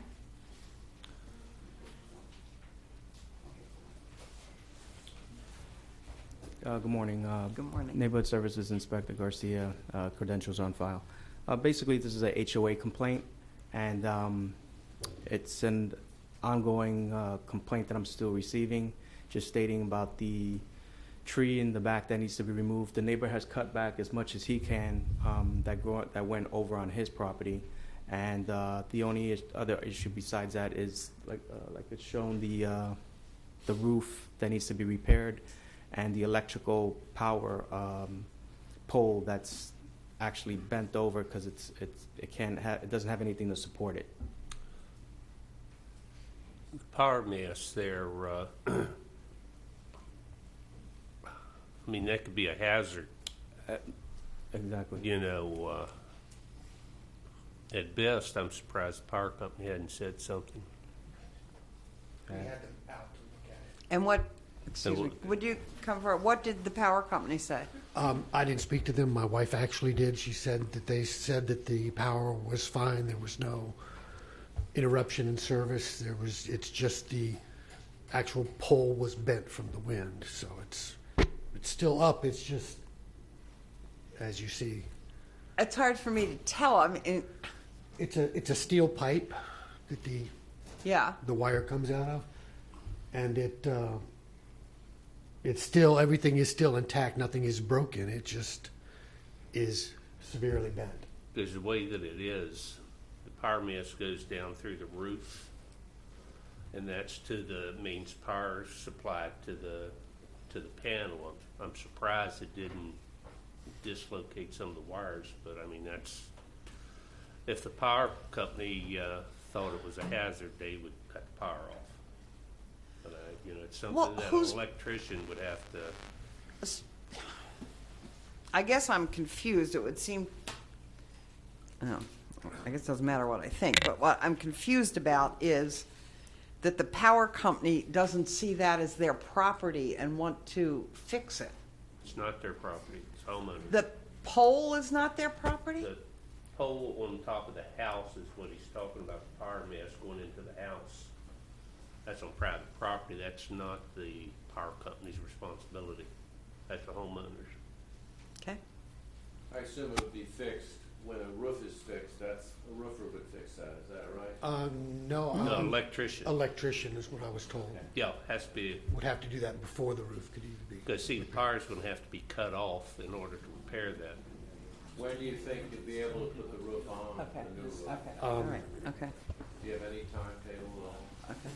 This could be thousands of dollars. I have no savings. I spent everything. When I was unemployed, my wife's disabled, doesn't work. Honestly, as far as the roof getting fixed, I haven't even got an estimate on that. I've been trying to take care of the trees first to keep my neighbor happy. What's the square footage of your home? You know, approximately? 1,200 foot. It's not a fortune. What is your recommendation again, Mr. Jackson? Madam Chair, members of the board, the inspector and I were just discussing that as we're getting more clarity and details of what all has to be done here.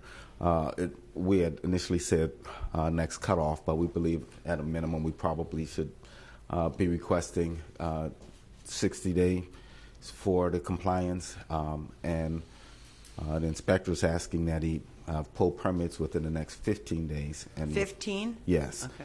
And return to the next meeting for a progress report. When you say pull permits, you mean apply for permits?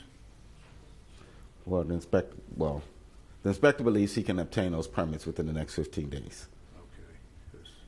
Permits to do the trees or the roof? Come on. Oh, I think it's the roof only. That's the only thing he needs permits for. And he'll need electrical also. The roof, a building permit for the roof, and the electrical will be for the pole. You can at least have it applied for, so at least we could see something going forward.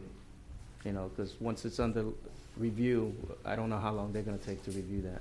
Yeah, that's why you mean apply. I understand this, but I think in situations like this where a homeowner has some financial difficulties. Will you speak into your mic, Mr. Jones? Thank you. Where the homeowner has some difficulty in paying for it, and he hasn't been ignoring us as many people do, we ought to do the best we can to help him. It's just my comment. Any other comments? All right. The chair will entertain a motion to find respondent in noncompliance and order the respondent to come into compliance by, would be the July 5th cutoff date, or be returned for consideration of a fine of up to $1,000 per day, and further orders a progress report for the next meeting, which is June 8th, 2017, and also orders that application be made for a building and electric permits within the next 15 days? Is there such a motion? Do you really think it's realistic that he's going to have this roof repaired in 60 days, according to the reality that why? I think the permit should be applied for immediately, yes, but whether it's going to happen in 60 days after the progress report and change that, I suppose. But I just Well, don't think we it's- can amend. Once the permit is issued, Right. we can amend. We can amend after that. So All right, then that. is there such a motion? So moved. So Mr. Smart made the motion. Second. Second, Mr. Weatherholtz. All in favor say aye. Aye. Like sign opposed, motion carries. So just keep in touch with your code inspector. All right, let's move on to case number 18, CEB 05-17-42, Florida Coast Petroleum at 848 North Beach Street. Is the respondent present? No, right? Mr. Jackson and Mr. Fitzgerald.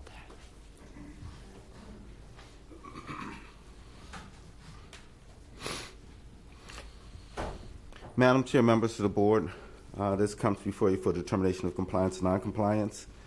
And the inspector is Mike Fitzgerald. Mr. Fitzgerald reports that the property remains in noncompliance. He did have contact from up until yesterday, he had no contact from the owner, but he did have contact with an owner representative on yesterday. And he expressed to him the need to have this property on a trespass arrest site and for it to be secured. So we're asking that there be a finding of noncompliance, that they be ordered to secure the property within the next 10 days, and that they be given until next cutoff to come into compliance. Any questions? All right, the chair will entertain a motion to find the respondent in noncompliance and order the respondent to come into compliance by the next cutoff date, which is 5/31/2017, or be returned to the board for consideration of a fine of up to $1,000 per day, and it further orders the respondent to secure the building within 10 days. So moved. Second. Motion, Mr. Jones, second, Mr. Weatherholtz. All in favor say aye. Aye. Like sign opposed, motion carries. All right, next case, number 19. CEB 05-17-43. Cynthia Fratantuono and Dominic Marangioni. Okay, no, it's a mouthful. I didn't quite get that right, I'm sure. Are they present? No. Yes? Good, you can tell me how to you can tell me how to pronounce your name. Dominic Marangoni Marangoni, okay? and Cynthia Fratantuono, 5 syllables. Okay, 5 That helps, syllables. Andy. Okay, great. Please be sworn in. Good morning. Morning. Do you solemnly swear or affirm that the testimony you're about to provide is the truth, the whole truth, and nothing but the truth? I do. Good. And can you state your name for the record one more time? Dominic Marangoni. Thank you. Okay. All right, we'll hear from Mr. Fitzgerald and Mr. Jackson first, and then we'll give you a chance to talk. Madam Chair, members of the board, the inspector is Mike Fitzgerald. This property is before you for determination of compliance or noncompliance. Mr. Fitzgerald reports that the property was in noncompliance at the time he was cited. He is currently in compliance, and he's asking for such a finding.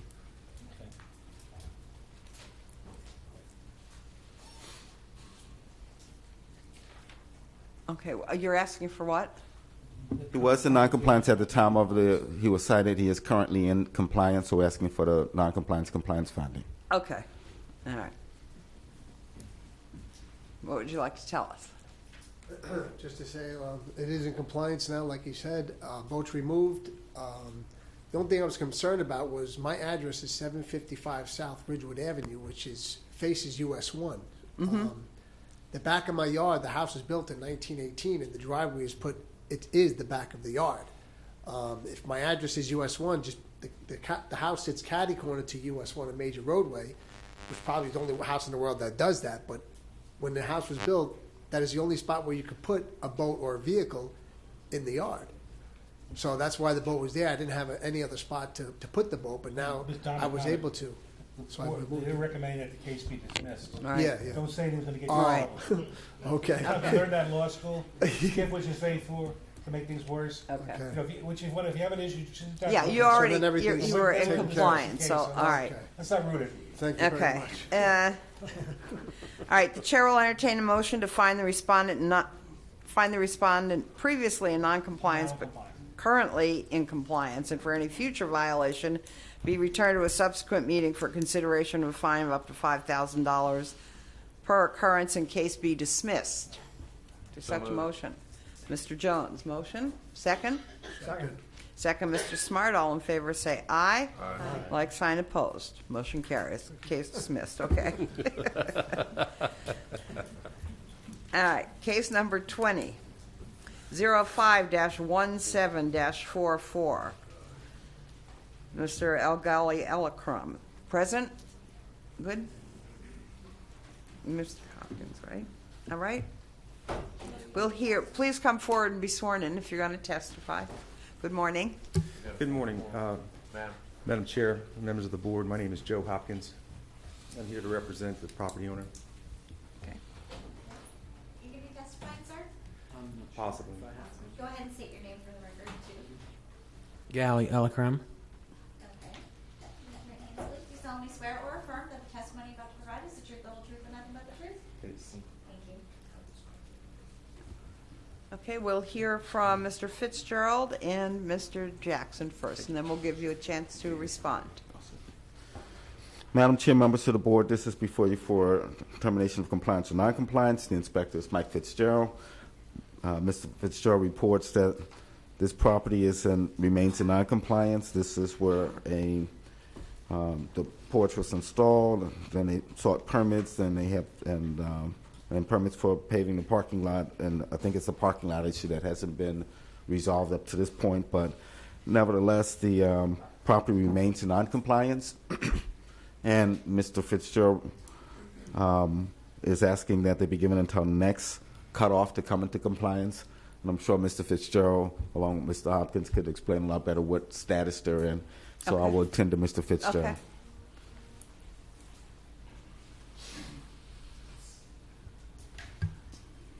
Michael Fitzgerald, City of Daytona Beach Code Enforcement. My credentials are on file with the city. When I went out there, they had the heavy equipment there, as you saw, and they were dropping the asphalt down and using the rollers to put in the parking lot. So I put a stop work order on the property, along with they built this porch out front on International without a permit. That's the situation. Is that in the CRA? That is in the CRA.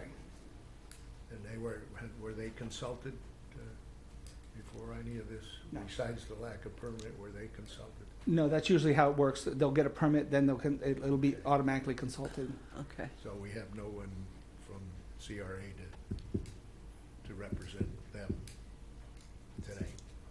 Okay. No. Just- Right. We might next time. Okay. All right, what would you like to tell us? It doesn't matter who. Okay, Mr. Madam Hopkins? Chairman, again, my name is Joe Hopkins. I'm a civil engineer with the Performance Group at 100 Marina Point Drive here in Daytona. Mr. Elcom asked me to look into this property and the violations that have been cited. We recognize that the deck that was constructed in the front was not permitted, and if we cannot permit it, we'll have it removed. With regard to the paving, the contractor who installed the paving was not authorized, not a local contractor, didn't have any licensing, but the parking lot was a repave job. The property owner has hired a local contractor to secure an after-the-fact permit. That was submitted to the city in February. It's under review right now. The redevelopment department had some comments about it. They're asking whether or not it needs a site plan approval. So we're kind of navigating whether or not this needs a site plan. If it does, then we'll secure that. If not, then it would be after-the-fact permit. I have not talked to Reed Berger. He's the one who made those comments. I'm going to look into it, and if we are not in compliance by the next deadline, I'll be here to give you an update on where we stand. But with regard to the patio, again, if we can't permit it, we'll remove it. With regard to the parking, if it needs a site plan, we'll secure one. Otherwise, we'll get an after-the-fact permit. Were you the consultant before they started this work? No, I wasn't. No. Okay. I wish I could be the consultant before they started the work. I can't believe anybody that's as experienced as you are would recommend doing things. No. I just I'm debating whether or not it needs a site plan or not, and that's what kind of got me in on the case. But we want to work with the city. We don't have a life safety and health and welfare issue here. It's just a permitting process that we need to go through. So again, application is on file with the city to permit the parking lot. The deck is something that we need to look into. Okay. All right. The chair will entertain a motion. Any other comments before? We'll entertain a motion to find respondent in noncompliance and order the respondent to come into compliance by the next cutoff date of May 31st, 2017, or be returned to the board for consideration of a fine of up to $1,000 per day. Is there such a motion? So moved. Second. Mr. Smart made the motion. Mr. Weatherholtz the second. All in favor say aye. Aye. Like sign opposed. Motion carries. Thank you very much. Mr. Jones, you just stepped back in, right? You're not voting on this? Okay. All right. Now, we'll move on to case number 21, CEB 05 dash. Excuse me. Okay, that's okay. Case number CEB 05-17-45, Sylvester and Garrett Covington. Respondents present? All right. Mr. Jackson and Mr. McCoy. Madam Chair, members of the board, this is before you for determination of compliance or noncompliance. The inspector is Jerome McCoy. Mr. McCoy reports that he hasn't had any contact from Mr. or Mrs. Covington. He notes that the property remains in noncompliance and asks that you make that finding and give them until next cutoff to come into compliance. And I turn to Mr. McCoy.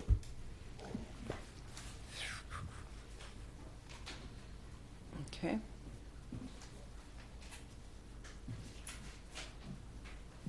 I'm still looking at the pictures.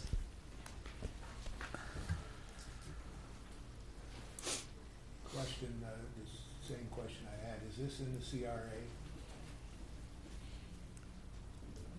Good morning. Good morning. Jerome McCoy, Neighborhood Service Inspector. My credentials on file. So is this in the CRA?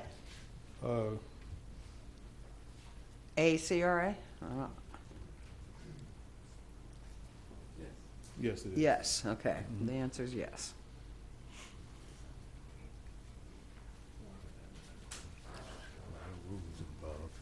Okay. Wouldn't it be desirable to let the CRA people know when you have these cases? We've been fortunate to have Mr. Bryant, who is present in all of the meetings, and I'm sure if he had some input, he would come forward to provide that. Maybe we can discuss this at the end of the meeting as well. Thank you. Okay? So we can just move along through these cases, because that's a good question. So, all right, since no one's here to defend themselves, the chair will entertain a motion to find respondent in noncompliance and order the respondent to come into compliance by the next cutoff date, May 31st, 2017, or be returned to the board for consideration of a fine of up to $1,000 per day. Is there such motion? So moved. Second. All right, Mr. Smart made the motion. Mr. Jones the second. All in favor say aye. Aye. Like sign opposed. Motion carries. What about the rental license? Well, they're just in non-compliance, that's all, we're not, okay. Case number 22, CEB 05-17-46, Louis Miguel Rivera. Respondent present.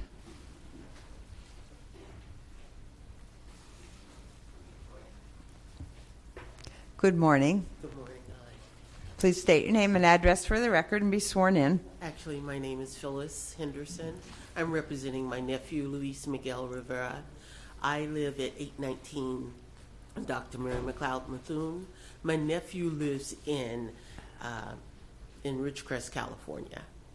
And so therefore, this all came about when my... Well, wait, Let me go ahead and get sworn in, and then we'll hear from the inspector and the attorney. You solemnly swear or affirm that the testimony you're about to provide is the truth, the whole truth, and nothing but the truth? Absolutely. Thank you. Thank you. Okay. Mr. Jackson, Mr. McCoy. Madam Chair, members of the board, this property is before you for determination of compliance or non-compliance. The inspector is Jerome McCoy. Mr. McCoy reports that the property remains in non-compliance and asks that you give the respondent until next cutoff to come into compliance. Okay. And I turn to Mr. McCoy if you have any factual questions regarding Okay. the violation.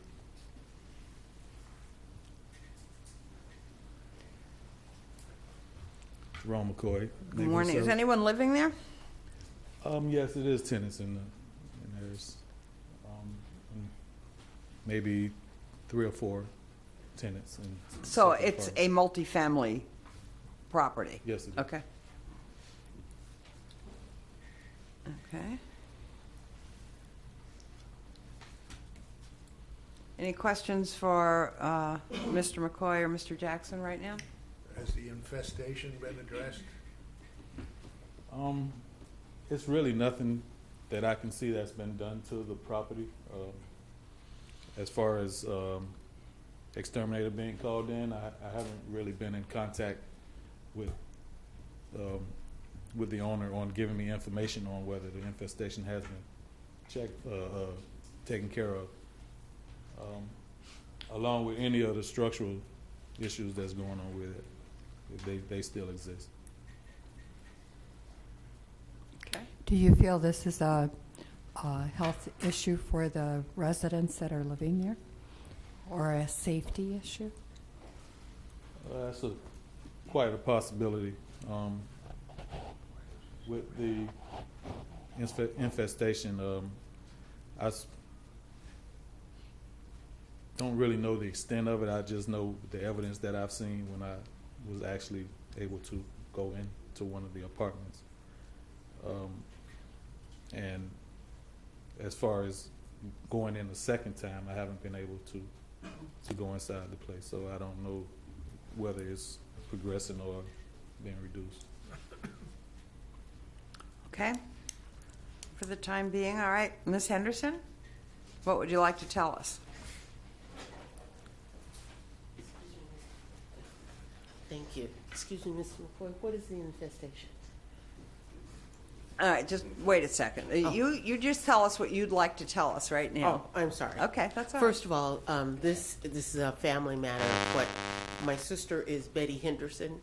She's owned the property. The property is over 70 years old. My sister had stage 4 cancer, and I've been there taking care of her. At this property? No, my sister has stage 4 cancer in California. She maintains the property from California, and my nephew, which is her son, at that time thought she was dying and put his name on the property. Okay. Not understanding what he was doing, not understanding of the laws of anything. That's one of the reasons Mr. McCoy could not contact him. I then was informed, came back here at the end of last month to find out what was going on. The property's been here forever. We've always taken care of it. My nephew got the mail, just set it aside because his mother was dying. And that's one of the reasons Mr. McCoy could not contact him. My daughter came, and she's been at the family home on 2nd Avenue. There's a lot going on. Now I've found out of what's going on. Because we have not been able to get things expedited, I put the property on the market. The property is on the market. We have 3 different bids. has informed them, the buyers, of what's going on. Did not understand an infestation problem because I've been down there for 3 days. So I don't know what the infestation problem is. I do comply with all the other roofs and all that to be taken care of. The buyers have walked it. They understand what's going on because it's a very old building. But I really would like to know before I let people buy this of the infestation that Mr. McCoy has found. Well, you will be able to get with Mr. McCoy either right after we determine whether this is just here for compliance or non-compliance, and you'll be able to get with him and determine what needs to be done. I appreciate that. Okay. Are there Like I any? said, we have 3 buyers at the moment, and we're trying to expedite this as soon as possible. We've let them know of the violations. They've all understand it, so we're just waiting for final paperwork. Any questions or comments? All right, the chair will entertain a motion to find respondent in noncompliance in order the respondent to come into compliance by the next cutoff date, May 31st, 2017, or be returned to the board for consideration of a fine of up to $1,000 per day. Is there such a motion? So moved. Second. A motion, Mr. Smart, second, Mr. Jones. All in favor say aye. Aye. Like sign opposed. Motion carries. I appreciate it. Okay, Thank so you get with Mr. Jones and he'll, Mr. McCoy, and he will tell you what needs to be done. All right, case number 24. CEB 05-17-48 Daytona Ocean Rentals, 617 Braddock. Number 2. Is the owner, is the respondent present? Okay, please come forward, state your name and address for the record, and be sworn in.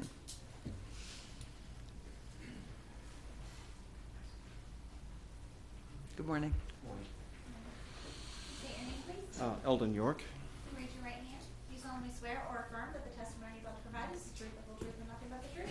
I do. Thank you. Okay, we will hear from Mr. Jackson and Mr. Stenson first, and then we'll hear from you. Madam Chair, members of the board, this is before you for a determination of compliance or noncompliance. The inspector is John Stenson. Mr. Stenson reports that nothing's changed from his original notice of violation. This may be familiar to you. The parcel is a parcel where we've had other properties that we've already made findings of noncompliance. This is an additional structure on that parcel, 617. And this property, this structure is in noncompliance, and we're asking for next cutoff for them to come into compliance. I do know and see that the familiar neighbors who wanted to be heard in the past, and I would presume maybe they want to be heard today, and Okay. if We'll you give so them an desire. opportunity. All right, I have a question. Is this just, we're talking about a building number 2? Is that what that is? Building number 2 or apartment number 2? That doesn't really matter that much, but just want to be clear. Morning, John Good Stinson, morning, Code John. Inspector with the City. My qualifications are on file. This is the rear building. Okay, so it's building number 2. Okay. Correct. There's 2 buildings on this particular parcel. Okay.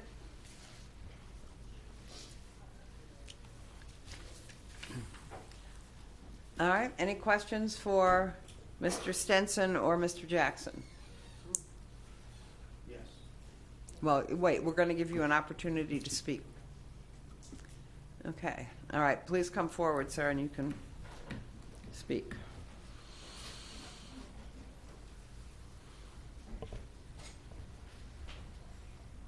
Well, I just wanted to know from Mr. Stenson specifically what it was that he was calling out.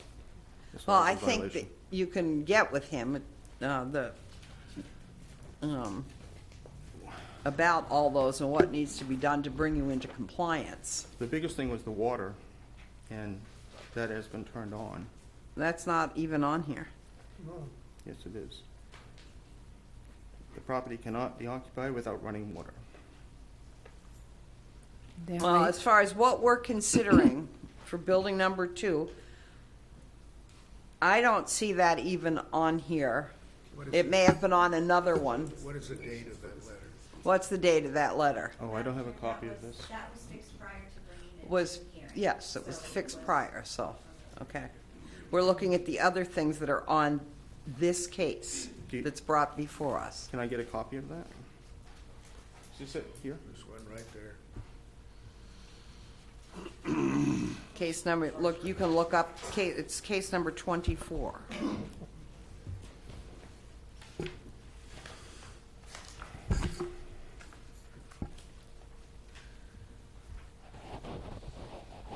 Outside storage has been corrected. Windows haven't been corrected yet because we were told not to do any work on the building until water was turned on.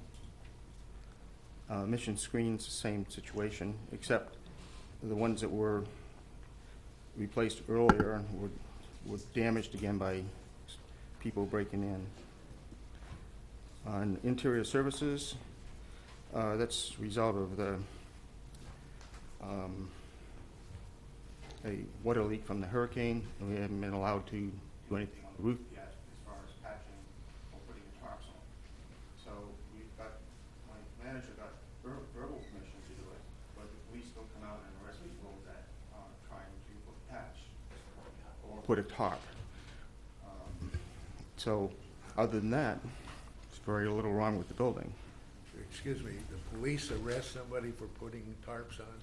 Yes. Are they legitimate roofing companies? Do they have a license? Are they insured? Are they legitimate? No, we're just trying to stop the water from coming in. I have it. Then they have no right to be on your roof. I think we do. Well, To keep the water from coming in and damaging the rest of the building. And there's no damage except for water. Are there regular roofers available who you could contact? There are. There's 12 to 15 weeks wait. Very long. Okay. All right, thank you. I have a question. All right, go ahead. How many residents are residing in your building? In building number 2. In number 2. We have one apartment that's actually functional. The other 2 have one room in each one that has sustained damage. What we've done is close that room off, and that has to be repaired with a contractor. But there's no point in repairing it until we can stop the water from coming in. I don't think you answered my question. How many people are living there in that building at the present time? There are about 4 or 5 people living there. We use most of them are just storing their stuff so that until we get their apartment operational again. And one of the apartments are made available for them to use the facilities at the consent of that tenant. How come you just hadn't pulled a permit? Well, I just got control of the building at the end of January. Prior to then, I was kicked off site for a couple of different reasons. Are you the owner of the property? I have an interest in the property, yes. So you are part owner of the property? Correct.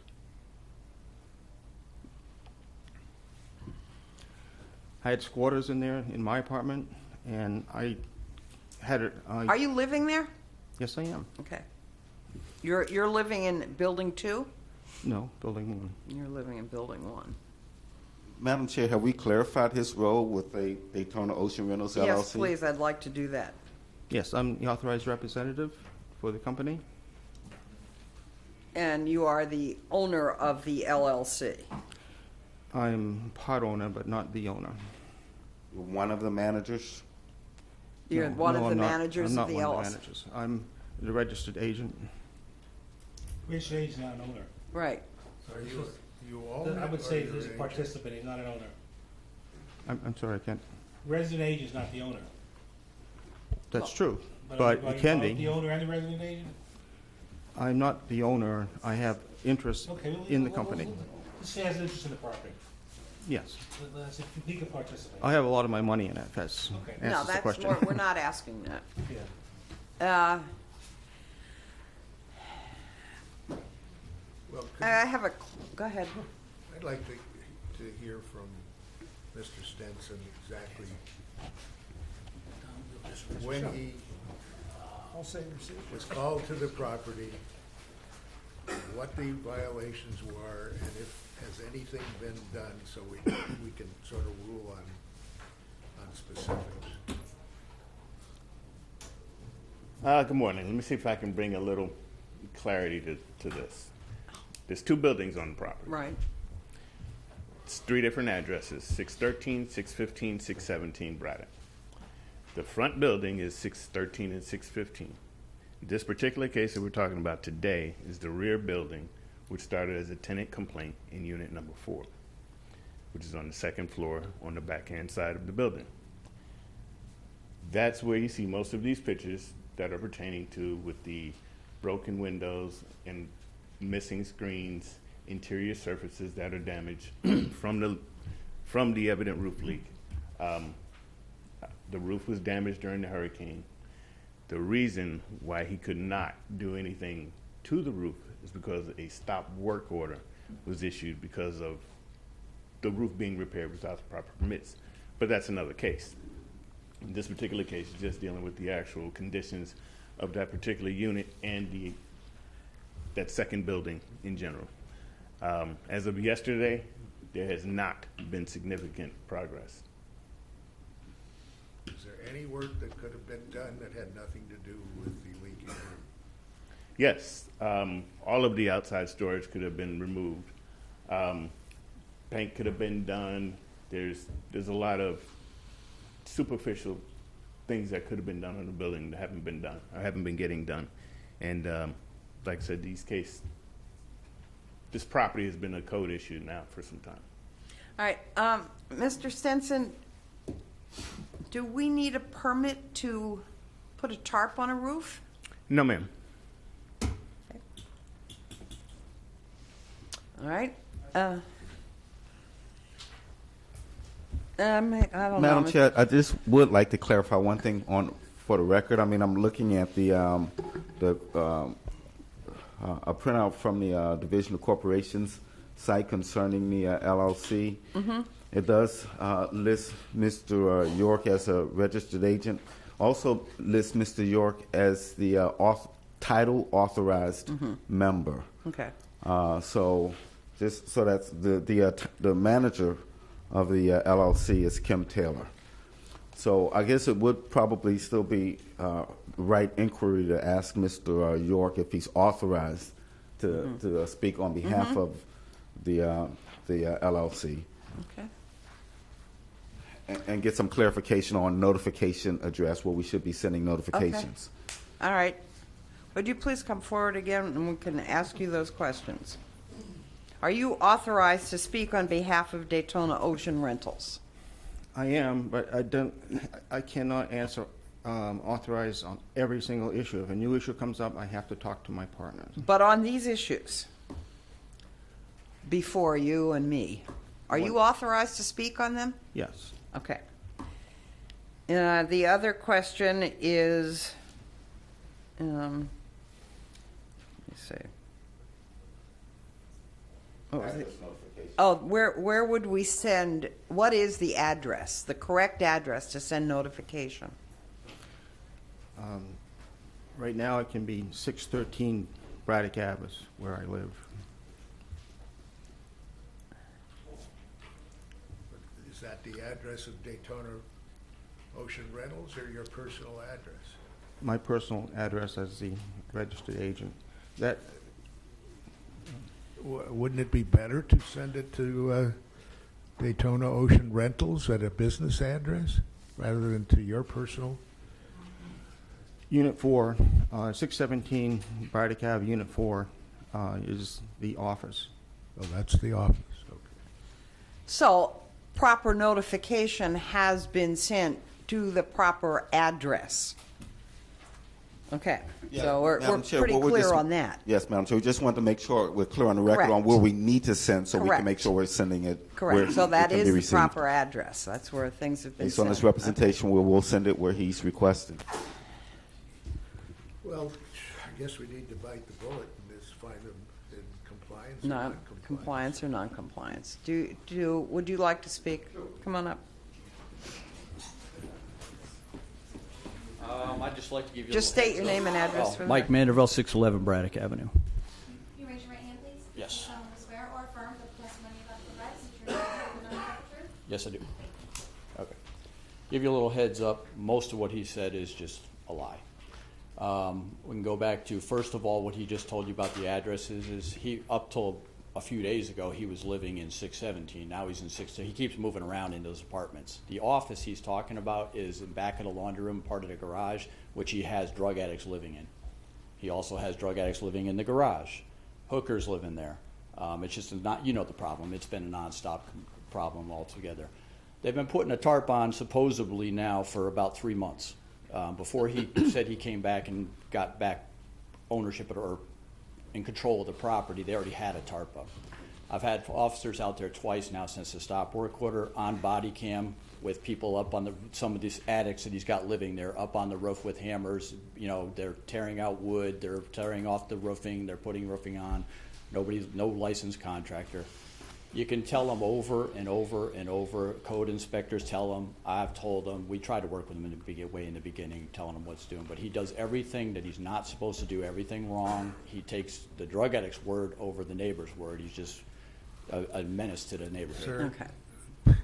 All right. could you tone down this description of the tenants because you know Yeah. that's something to be proven. Let's let I can prove Mr. it. Jessup I can prove come it. up. I'll give you a mug condition shots if of you the want. property. Okay, and the I understand. problem you have there. All right. The main thing is still doing work, even after curfew, after 10 o'clock at night, banging away with hammers. I get the police there. They got their body cameras on and stuff. They tell them they're not allowed to work. And anytime an inspector or officer comes out there and tells them anything, it's basically like he could just actually say to them, or what? What are you going to do about it? Because as soon as they leave, they go right back to it. They have no regard for any authority at all. And I wish that you could just say non-compliant, go right into fines right now. Well, we have to wait our I know. prescribed amount of time, but I do have one other question. Okay. On your code enforcement tree, at the bottom, it says lien, foreclosed lien. I've been the runaround so far telling me who can answer the question of who decides that. People are saying that you guys decide to no, foreclose. we the do liens. not. I would like to know the name of a person that is, because we're dealing with the city commission right now and the city manager. We have a community organization right now, and we are pushing this to the limit. We are Okay. going after this house and all the other houses. So I need to know. You keep getting fingers pointed. Well, no, here, it there, is and not everywhere. the code board that forecloses on a lien. Okay. We do not we don't have the authority to do that. We can impose a lien, but we can't. Do you know? Foreclose. Okay, Mr. Jackson. Yes, Madam Chair, I'll be happy to clarify that. Okay. It's the Code Board's authority to authorize foreclosure on Correct. the lien pursuant to statute. The commissioner a long time ago has delegated and given you, has taken your continued authority, which has been granted for foreclosure on liens that have reached their, that are qualified for foreclosure after the 3 months after the lien has been imposed, which is what the statute provides. There are right now a number of processes that are being looked at in terms of what we're doing in terms of foreclosure and other things through the commission and the overall process. Properties are being reviewed for foreclosure.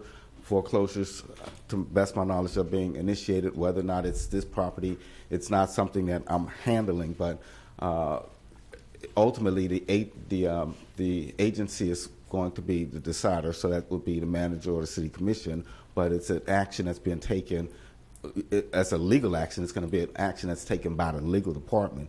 So I know that there are properties being reviewed.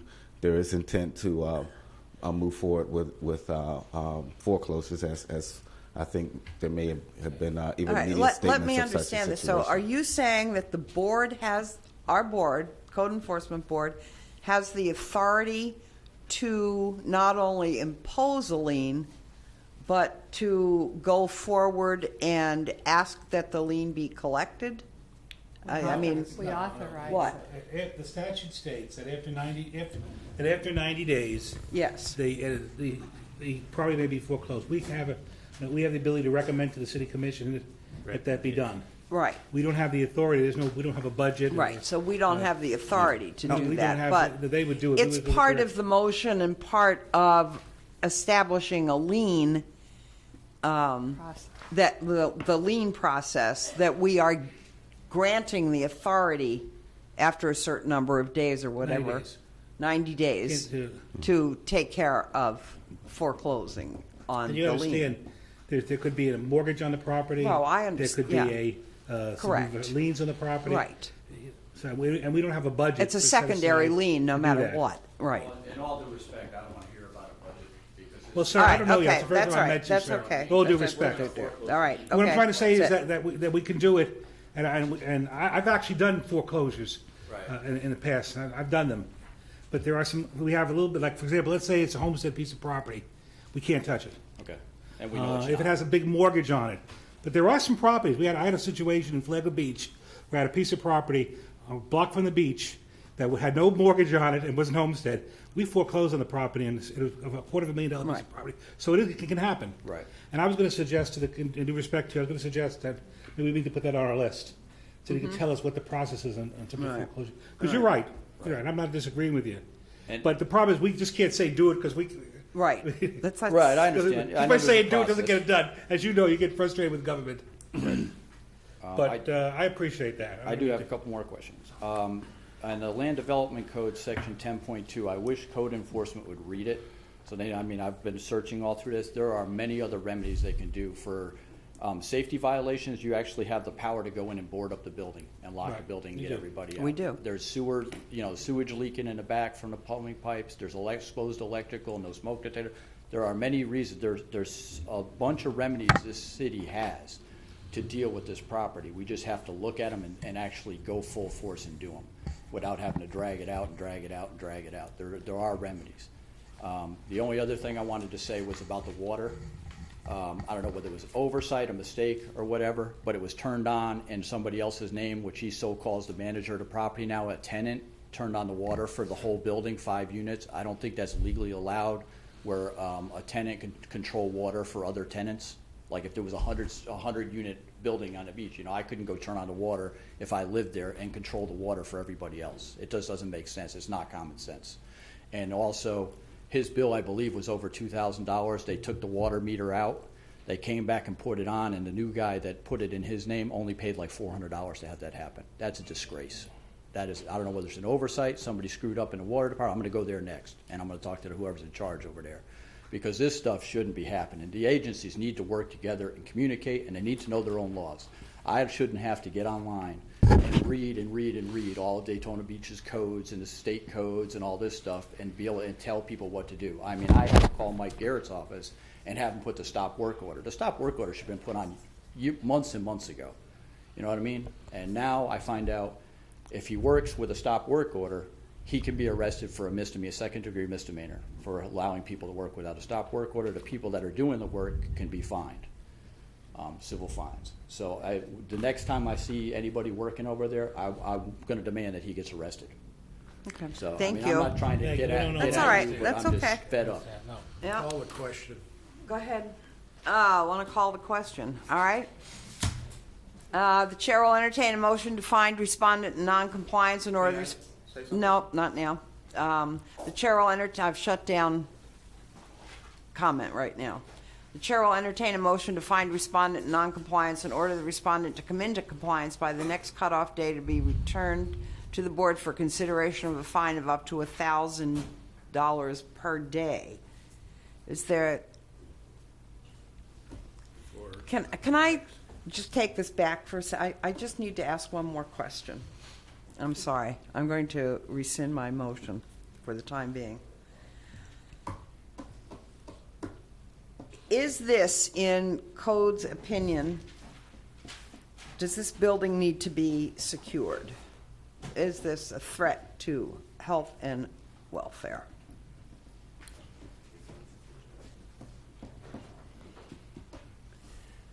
No, the building is occupied. It doesn't need to be secured. Well, not secure, but does it need to be shut down? That's not a determination that this inspector can make. That's made by the chief building official, and that's something. Do you make that recommendation to him as code? Y'all have made similar recommendations. The board can make those recommendations, but as far as the determination of the from the code inspector, Okay. he can tell them of the conditions and the Okay. circumstances. But ultimately, they will go out, review, and make those determinations of whether or not the building would meet the criteria for condemnation. Okay. That can be an issue that we talk to after. Okay. All right. End of the meeting. All right. All right. So I'll go back and to my original motion. We'll entertain a motion. The chair will entertain a motion to find respondent in noncompliance and order the respondent to come into compliance by the next cutoff date or be returned to, which is May 31st. No, thank you. Be returned to the board for consideration of a fine of up to $1,000 per day. Is there such a motion? So moved. Second. All right. Mr. Harrington, motion. Second, Mr. Weatherholtz. All in favor, say aye. Aye. Motion carries. Could we possibly consider a 5-minute break? We're only I halfway took through. mine, go ahead. Oh, okay. Yeah, I mean. All right. All right, okay. I waited All long. right. We'll take a 5-minute break now, and at 11:01, we'll be back. I was taking a break at the wrong time. That's all right. It doesn't matter. I mean, as long as we have a majority. But all these people probably need breaks, too.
517-49 Joyce Ingram, Revocable Living Trust, and the trustees. Are they here?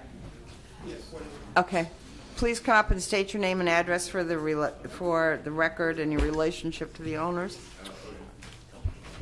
George Ingram Jr., Okay. One of the trustees on this revocable Okay. trust, 29 North Park Circle, Palmcourt, Florida. Okay. Do you solemnly swear or affirm that the testimony you're about to provide is the truth, the whole truth, and nothing but the truth? Yes. All right. Mr. Stenson and Mr. Jackson, what can you tell us? Madam Chair, members of the board, this is before you for determination of compliance or noncompliance. This is regarding prohibited signs that have been placed in numerous areas by the the tenant of the respondent who is present today. And the property remains in noncompliance. The inspector is requesting that they be in compliance by next cutoff. Okay. And I'm sorry, the inspector is Mr. Stinson. And Okay. Mr. Ingram, would you like to come forward? Do you have anything you'd like to add? Yes. This was a big surprise to me because we didn't put any signs up at all. We are the owners of the building. I am, what you might say, I'm the manager of it, of the building itself. So one tenant is a tax man, has put his signs all around the city. And they sent letters to me, I guess right along with him, the tenant. Now, I've talked with the tenant on the telephone about this, for about a couple of 3 months now. And he said that he was going to take them down. And I've called Mr. Stinson, talked with him about it. But I don't know where the signs are. I know I have driven around the city. I've driven around from Charles Street all the way over to Nova Road to White Street, and I'm just around in the city, but I didn't see any sign. Now, Mr. Stinson said that he and his crew have picked up a lot of signs. Now, so whether or not I'm in compliance, I don't know whether or not how that goes to say that I'm in compliance or not, but I understand that he's a tenant of So the man, our the property. person or the company that's putting around the signs are your tenants in your building? Yes. Okay. We had a similar case like this. You need to get serious with your tenant about getting rid of those signs, Okay. because in the previous case, we fined the owner rather seriously. Okay. Now, like I said, it's a tax place. Now, he's there December, January, February, March, April. I haven't seen him for about a couple of months. I guess it was about 1st of April, somewhere in there. I've talked to him on the telephone once since I've had this letter, and I've texted him just about every week. And he said that he was going to be here. Now, he's not here. I can show you on the I telephone, whereas I have texted him this morning. I Okay. texted him the first of the week. I've done what I could do. So. All right, Mr. All right, thank you. Mr. Stenson, are the signs still there? Good morning again, John Good morning. Stinson, Code Inspector with the city. The Code Enforcement Department has probably removed, without exaggeration, 150 of these signs throughout the city. There are still a few of them still out there. You have them on Dunn, say Dunn and Mason. The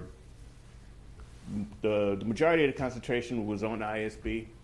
Down by the old Kmart, the entire city was just inundated with those signs. Not so much the beach side, but the west side was definitely covered. I would say there's probably less than 20 out there now, but almost every day the code enforcement is still picking them up. Are there any on this gentleman's property right No, now? ma'am. No, ma'am. Is he responsible for the signs that are on other people's property? Yes? Well, all the signs that we've collected they've all have been on the city right of ways, posted on city signs, traffic lights. Yeah. So, I mean, they haven't been putting the signs on private properties, Right. like residents or anything, but it's all been on city properties. But ultimately, Mr. Ingram's responsible Yes, ma'am. as because well of- as the people that are putting them up. Correct. Okay. All right. And as far as the business tax receipt, he hasn't, his employer still, this tenant still doesn't have it? Mr. Ingram has his business tax receipt for his tenants. And now the actual tenant themselves does not have the business Don't you tax require receipt. to have one also? That's correct. Okay. Yeah, that's all I can say is you've got to get a hold of your tenant and tell him he either gets this straightened out or he's going to have to leave or you're going to get stuck with a potential fine. All right. Yeah, you get with Mr. Stenson and find out what you have to do to correct this situation. So the chair will entertain a motion to find respondent in noncompliance in order the respondent to come into compliance by the next cutoff date or be returned to the board for consideration of a fine of, is it $1,000 a day? All right. Is there such a motion? So moved. Second. Okay, motion, Mr. Weatherholt, second, Mr. Jones, all in favor say aye. Aye. Like sign opposed. Okay, motion carries. May 31st. May 31st. May He'll talk to you about it. 31st. All right, moving on, case number 26, CEB 05-17-50, Bondison Hardy Neeson. I can't recognize you now because we're in the middle of another case. And you can speak to a code enforcement officer. Respondents first. There you are. You've been very patient. Thank you. Thank you. Okay. Please state your name and address for the record. I'm Kendall Garrison, 950 North Tomoka Farms Road, Daytona Beach. Raise your right hand, please. Do you solemnly swear or affirm that the testimony you have to provide is the truth, the whole truth, and nothing but the truth? I do. Thank you. Okay. Mr. Stenson and Mr. Jackson.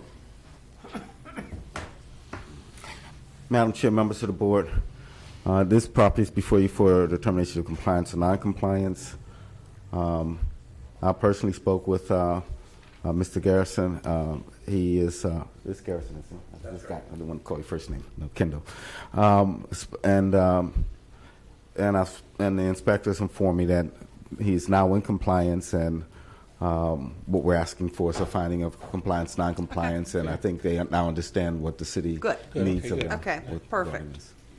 Okay, so you're in compliance, that's good. Just, if it doesn't happen again, you're all good. The case is dismissed. All right, the chair will entertain a motion to find the respondent previously in noncompliance but currently in compliance, and for any future violation be returned to a subsequent meeting for consideration of a fine of up to $5,000 per occurrence, and the case be dismissed. Is there such a motion? So moved.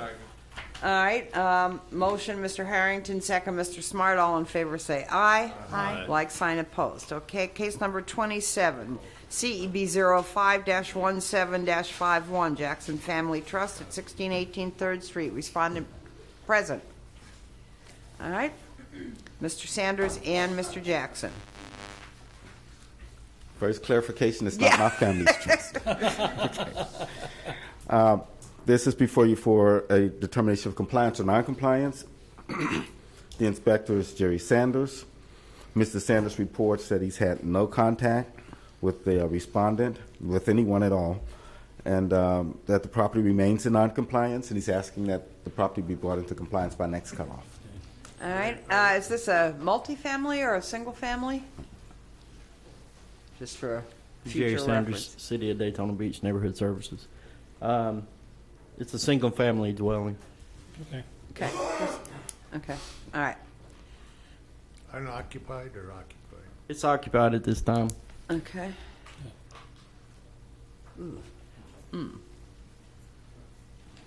Well, okay.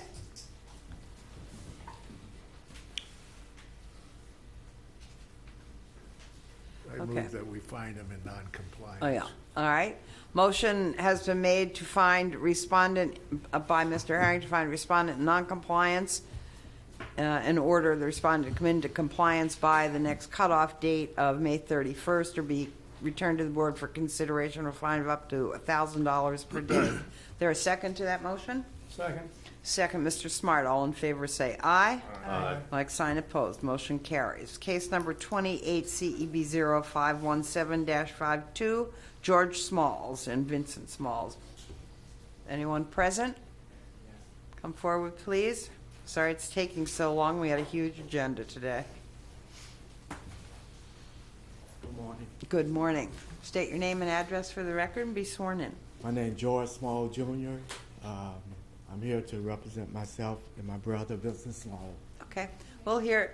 I'm sorry. Do you solemnly swear or affirm that the testimony you're about to provide is the truth, the whole truth, and nothing but the truth? Yes, I do. Thank you. All right. Thank you. We'll hear from Mr. Jackson and Mr. Sanders first. Madam Chair, members of the board, this is before you for determination of compliance or non-compliance. The inspector is Jerry Sanders. Mr. Sanders reports that he hadn't had any contact from Mr. Smalls, but the property remains in non-compliance, and he's asking that he bring it into compliance by next cutoff. And I attend to Mr. Sanders for any factual questions. Is the property occupied? The property's not occupied at this time, last inspection. Okay. Anybody have any questions for Mr. Sanders? All right. Mr. Smalls, what would you like to tell us? Okay, thank you, y'all. My mom, she owns the property, and it has went down, and I just recently found out that I was in violation. I'm trying to do everything to come with compliance, find out whatever I have to do. Okay, I have a question. You said ma'am.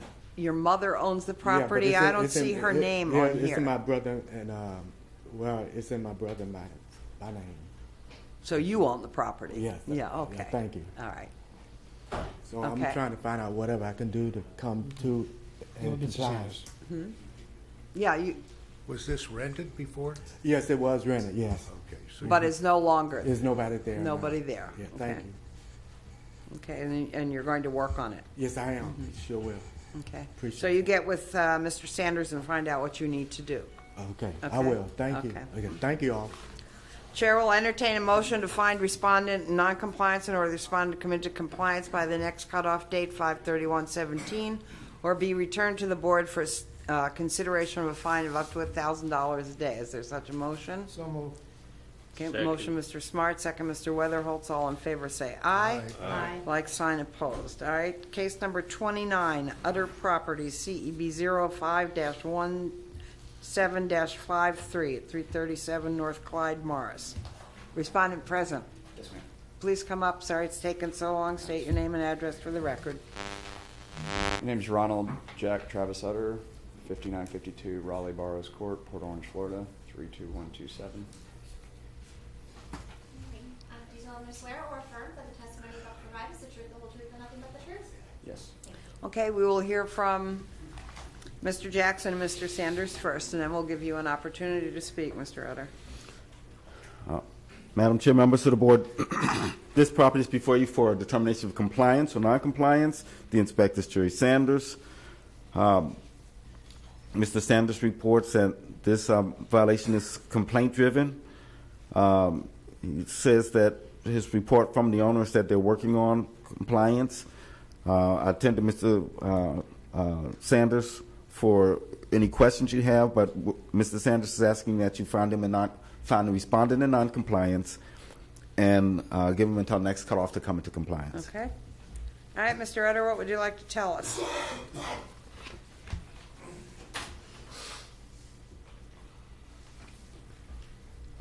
As you said, we're working on the issue to get it handled. There's just communication. I thought I was working with Mr. Stinson in the beginning, and just as of this week, I found out now I'm working with Mr. Sanders. So I've hired MetaWorld Civil Consulting to assist in the issue. I'm actually going down to permitting after this. Good. Okay. All right. You're applying Any for questions? a paved parking lot for a business? Is that what this? Well, I'm going to determine whether what type of surface we can use for that parking area, because if I'm going to have to pave that whole area, I may just scratch the whole project and just go with what I've got. Okay. All right. Any other questions? Chair will entertain a motion to find the respondent in non-compliance and order the respondent to come into compliance by the next cutoff date, May 31st, 2017, or be returned to the board for consideration of a fine of up to $1,000 per day. Is there such a motion? So moved. Second. All right, motion Mr. Smart, second Mr. Jones. All in favor say aye. Aye. Like sign opposed. Motion carries.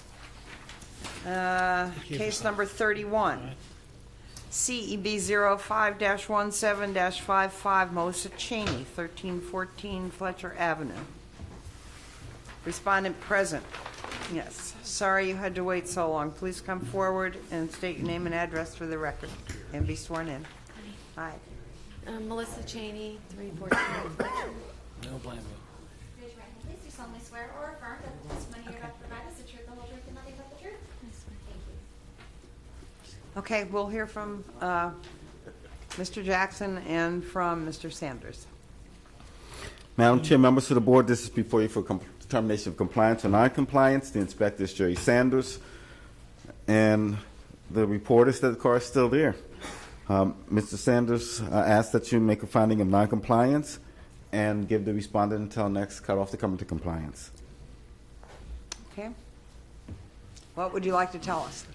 I just received the notice, my very first notice that I received on Tuesday night, and I have somebody coming this morning. I didn't know this. Come up to the mic. You can come up to the mic. Go ahead. So it'll be resolved within. Okay, you got a day or good. two. Got to May 31st. You've got till May 31st. Good. Okay. Chair will entertain a motion to find respondent in non-compliance and order the respondent to come into compliance by the next cutoff date, May 31st, 2017, or be returned to the board for consideration of a fine of up to $1,000 per day. Is there such a motion? So moved. Mr. Harrington made the motion. Mr. Weatherholtz the second. All in favor say aye. Aye. Like sign opposed. Motion carries. Let the record reflect that Mrs. Smart is no longer here.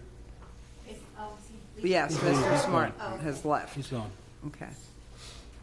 We still have a quorum. We're good. All right. Case number 32, CEB 05-17-56, FOMA, LLC. At Hagen Terrace, a vacant lot. Is the respondent present? Please come forward. Sorry you had to wait so long. Okay. Vicki George, and I'm representing Angeline Forrest for FOMA. Okay. Raise your right hand, please. Do you solemnly swear or affirm that the testimony you're about to provide is the truth, the whole truth, and nothing but the truth? I do. All right. Thank you. Excuse me, who did you say you were representing? Angeline Forrest. Angie Ford. For FOMA, LLC. I'm sorry, I don't understand the relationship. Oh, well, I'm her. If you can go back to the mic. I'm her cousin, and I'm also power of attorney. Okay, and for she her. is the what? She is the owner Of the FOMA. FOMAR? Okay. All right. Thank you. Okay. All right. Mr. Jackson. Madam Chair, members of the board, this is before you for finding of compliance or non-compliance. The inspector is Jerry Sanders. The property, Mr. Sanders reports that he has had no contact, but he saw that they did put the property on the trespass arrest site, so he figured someone was working on it. He's asking that the property be found in, that the respondent be found in non-compliance and be given until next cutoff to come into compliance. And I turn to Mr. Sanders. Jerry Sanders. Shortly after our pre-meet, I did have no contact until we did get contact after the pre-meet. We had a meeting on the property, and she's come up with a plan, and I'll let her Okay. Great. come up with a plan. Okay. Ms. George, please come forward. Okay. I just kind of got involved in this rather late. We just received the letter about 11 days ago, and I didn't even know it existed. And what happened was Ms. Forrest has owned the property for years, and her brother has taken care of it. And I guess he must have gotten the letter he must have gotten the letter in the beginning, and then he didn't do anything about it, and he passed away. He was in hospice, Mike Forrest, and he passed away, and we didn't know anything about it until we received this final notice.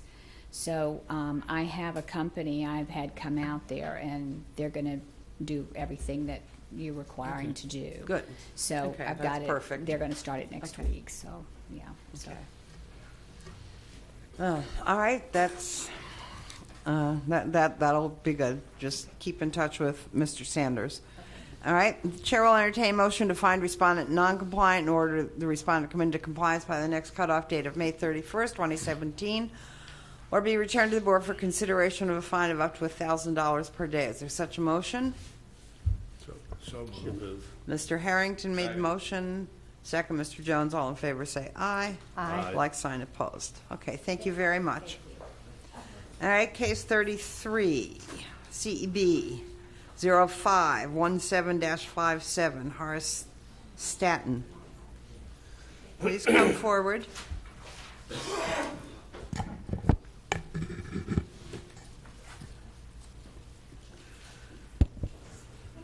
Good morning. Horace Staton, 857 Hollywood Street. Can you raise your right hand? Do you solemnly swear or affirm that the testimony you have provided is the truth, the whole truth, and nothing but the truth? I do. All right, we'll be right with you. Sorry it's taken so long. All right, Mr. Jackson, Mr. Sanders. Madam Chair, members of the board, this is before you for determination of compliance or noncompliance. The inspector is Jerry Sanders. Mr. Sanders reports he's had no contact from respondent, but the property remains in noncompliance. He's asking that you give until next cutoff for him to come into compliance. Okay. And I Do send it to you want to Sanders. add anything right yet? Okay. No. Okay. All right. Please come forward and tell us what you're going to do. I've already moved the trailers, the Good. boat. I've done, I guess, everything as of today. I've never talked to anyone. I'm sorry, I didn't know to call him. Okay, well, you can get with Mr. Sanders, Okay. and he can come out and re-inspect the property, and Okay. so you can talk to him right now and get that done, okay? Okay, thank you. All right. Chair will entertain a motion to find respondent non-compliance and or the respondent come into compliance by the next cutoff date, May 31st, 2017, or be returned to the board for consideration of a fine of up to $1,000 per day. Is there such a motion? Second.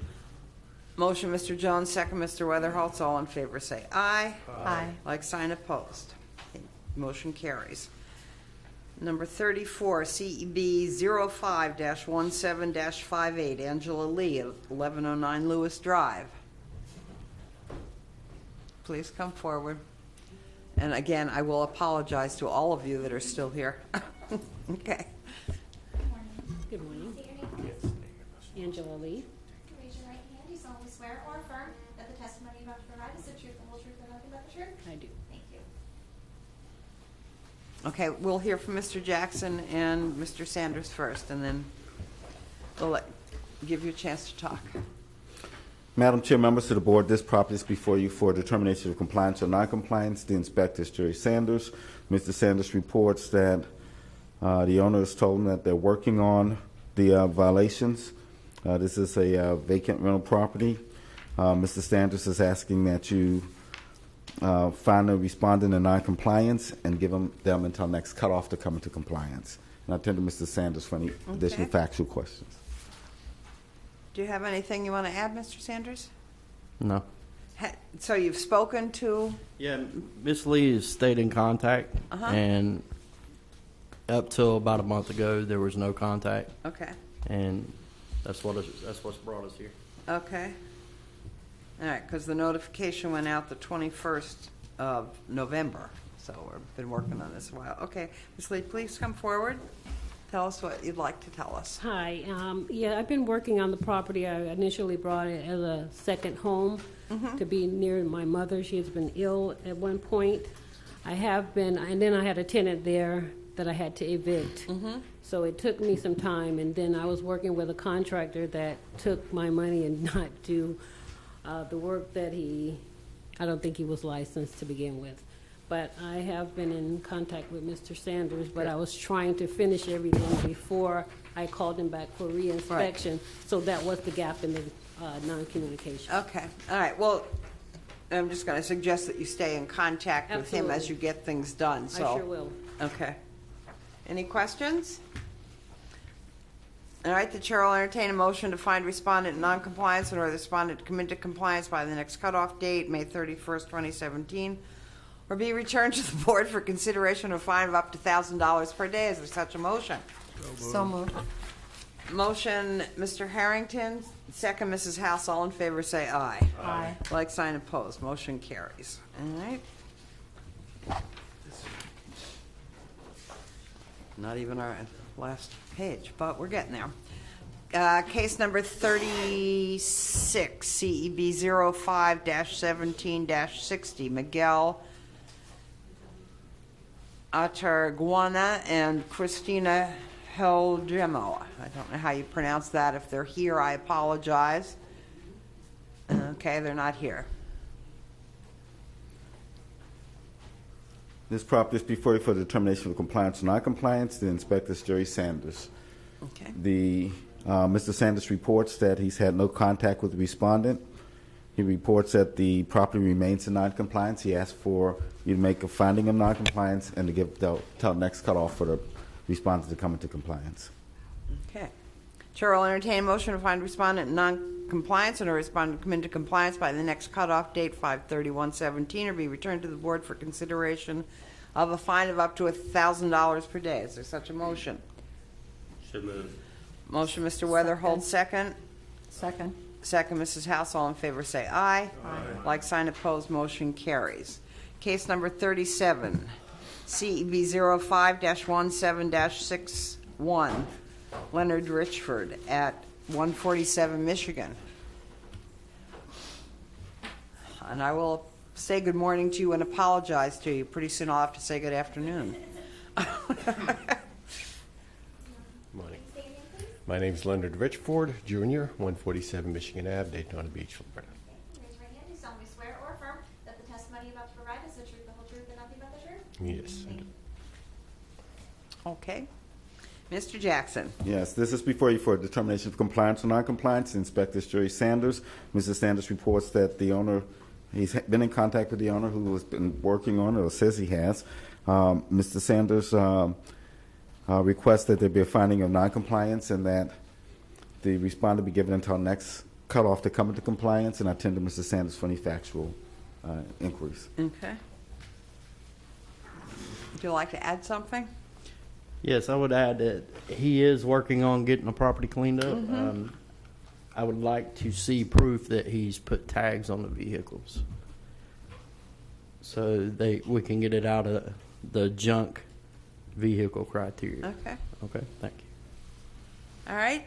Mr. Richford, what would you like to tell us? Both vehicles in question have been tagged, titled, they're insured, the whole 9 Great. yards. Good start. Okay. There is no tag on the trailer because of the theft problem I'm experiencing at the moment. I've taken the tag off the trailer. Okay. I advised them that it is tagged. You can check the Okay. registry at any Okay. point. Okay. As far as the cleanup goes, we've got 85 to 90% of it cleaned up. Great. Where in the process, I have the trailer there that I just picked up the lumber needed to do some other repairs Mhm. around the Okay. damage, storm damage on the fencing outside. Right. Okay.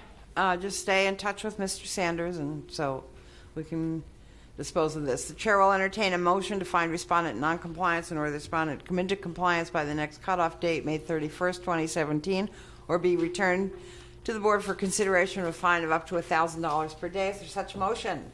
So moved. Mr. Harrington makes the motion. Mr. Jones, the second. All in favor say aye. Aye. Like sign opposed. Motion carries. One question, please. Go ahead. If there is a end of the month, I thought I said 31st. Uh-huh. All right, I travel the state of Florida. I am home very rarely. Uh-huh. I took a day off from work from Fort Lauderdale to be here today. Okay. Okay. Do I have to be in attendance every time? If you're in compliance, yeah, there would be really no reason. It would state on our agenda in compliance, correct? So you would just have to get in touch with Mr. Sanders and let him know that you're in compliance, and he will go inspect and let you know if you're in compliance. correct? Yes, I just need permission from him to go back and say, okay, It's this okay. is what to look like or Okay. look at, and I'll okay it or not. Okay. So I just need to- Yeah, that's fine. Take That's days fine. off. Okay, thank you. All right, case number 38, CB 05-17-63, Land Trust 905 Redwood, at 905 Redwood. Respondent present? Nobody here is, no, okay. Okay. Madam Mr. Chair, this is Jackson. before you for determination of compliance or non-compliance. The inspector is Jerry Sanders. Mr. Sanders reports he's had no contact from the respondent. He's requesting that you make a finding of non-compliance and give the respondent until next cutoff to come into compliance. Okay. Chair will entertain a motion to find respondent in non-compliance and order respondent to come into compliance by the next cutoff date, May 31st, 2017, or be returned to the board for consideration of fine of up to $1,000 per day. Is there such a motion? So moved. Motion, Mrs. House, second, Mr. Jones. All in favor say aye. Aye. Like sign opposed, motion carries. Then the CEB 051764-64, Land Trust 920 Rosewood.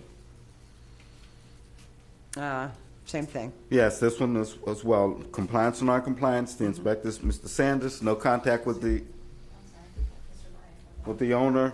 There are some, it appears abandoned, at least Mr. Sanders indicate, and I see that Mr. Bryant wants to address the board on this as well. Okay, come on up, Mr. Bryant.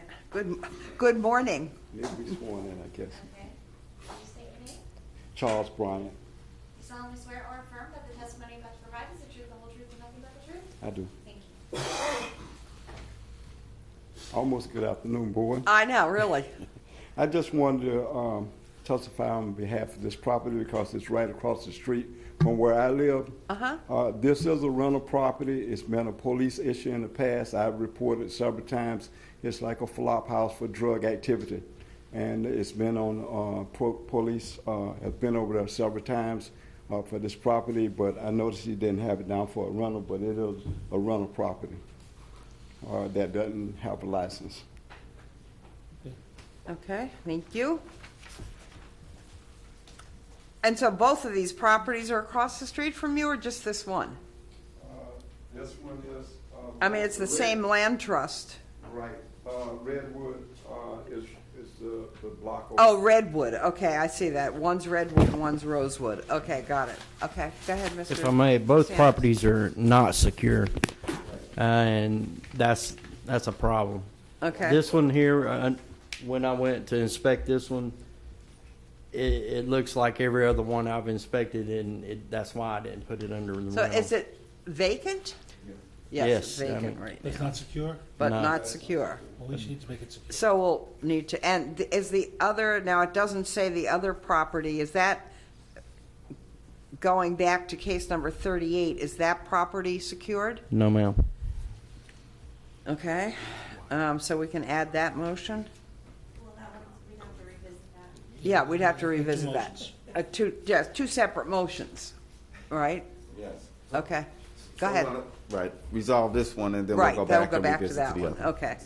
And also the fire department's been out there. I see he has no electricity. They've had a lot of problems with electricity at this particular property too. Okay.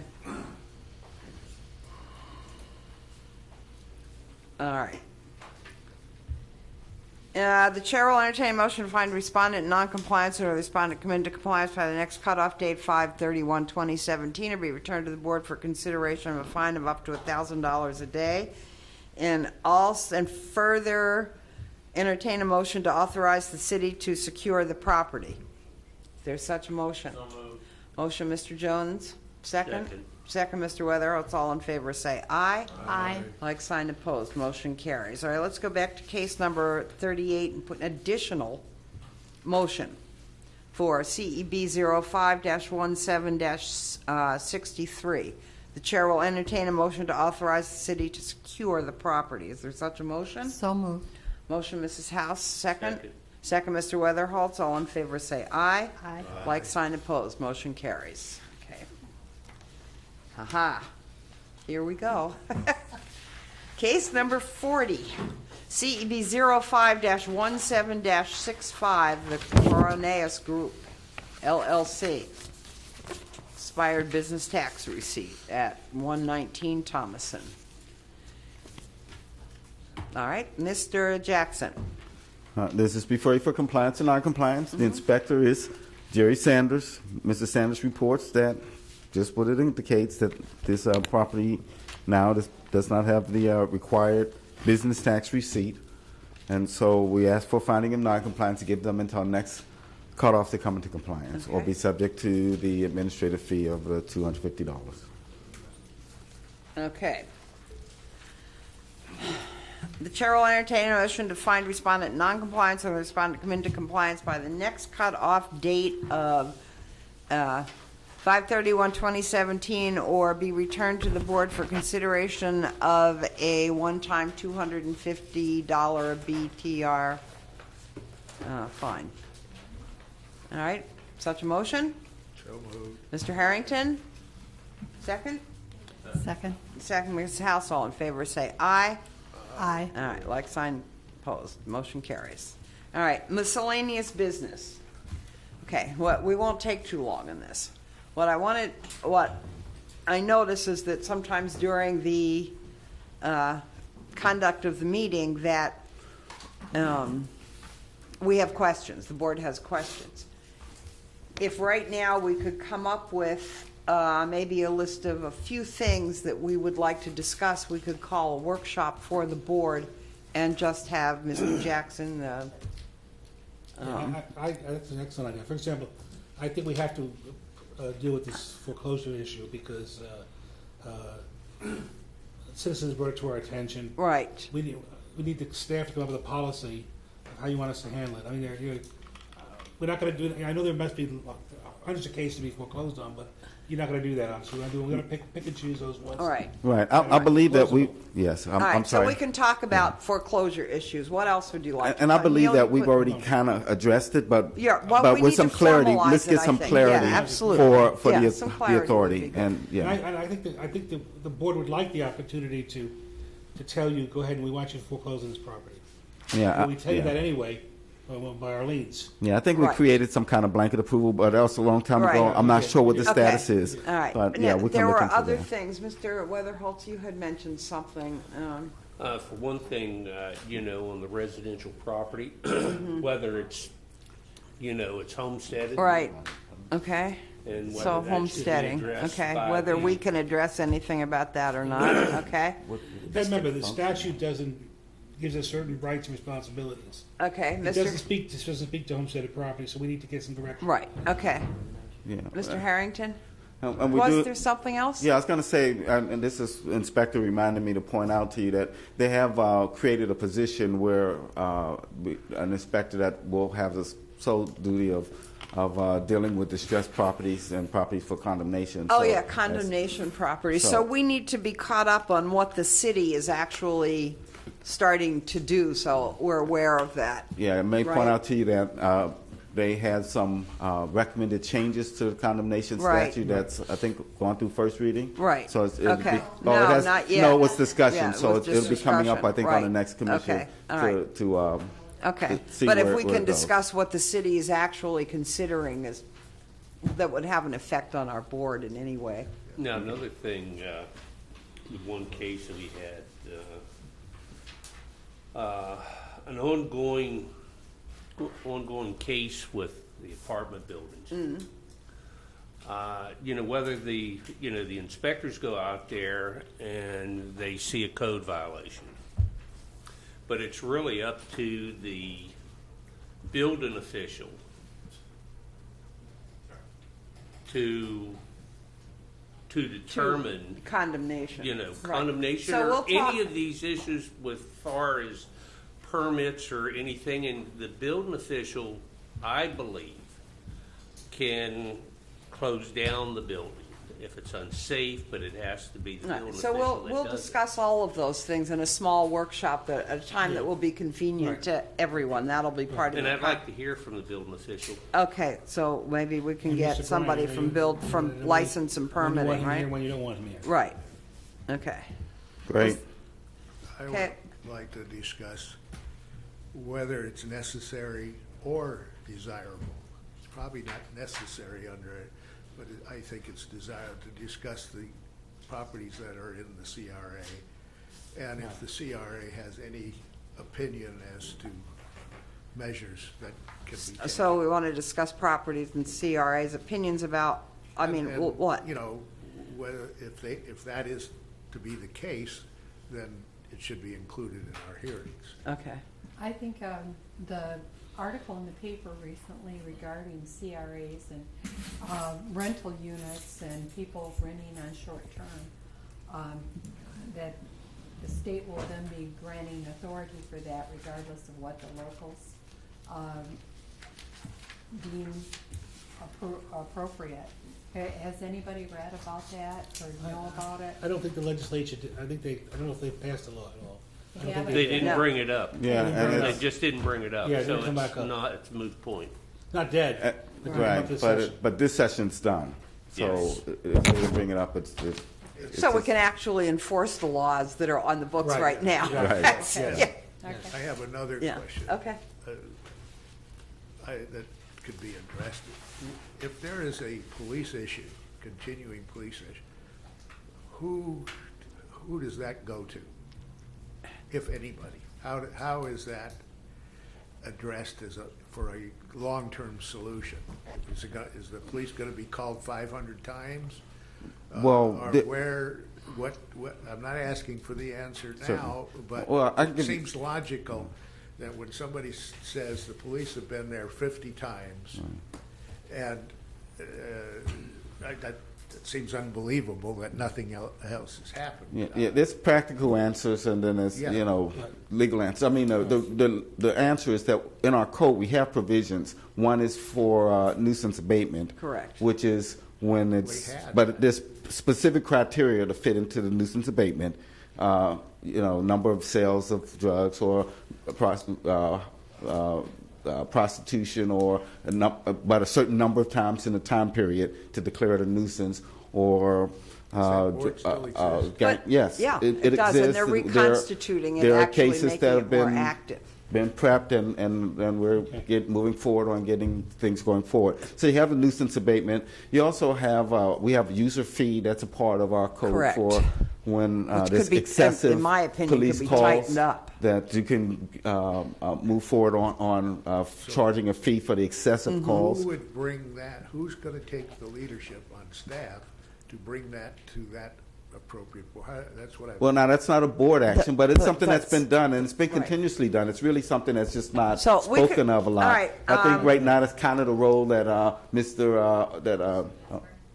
Desmer has. Introduce yourself.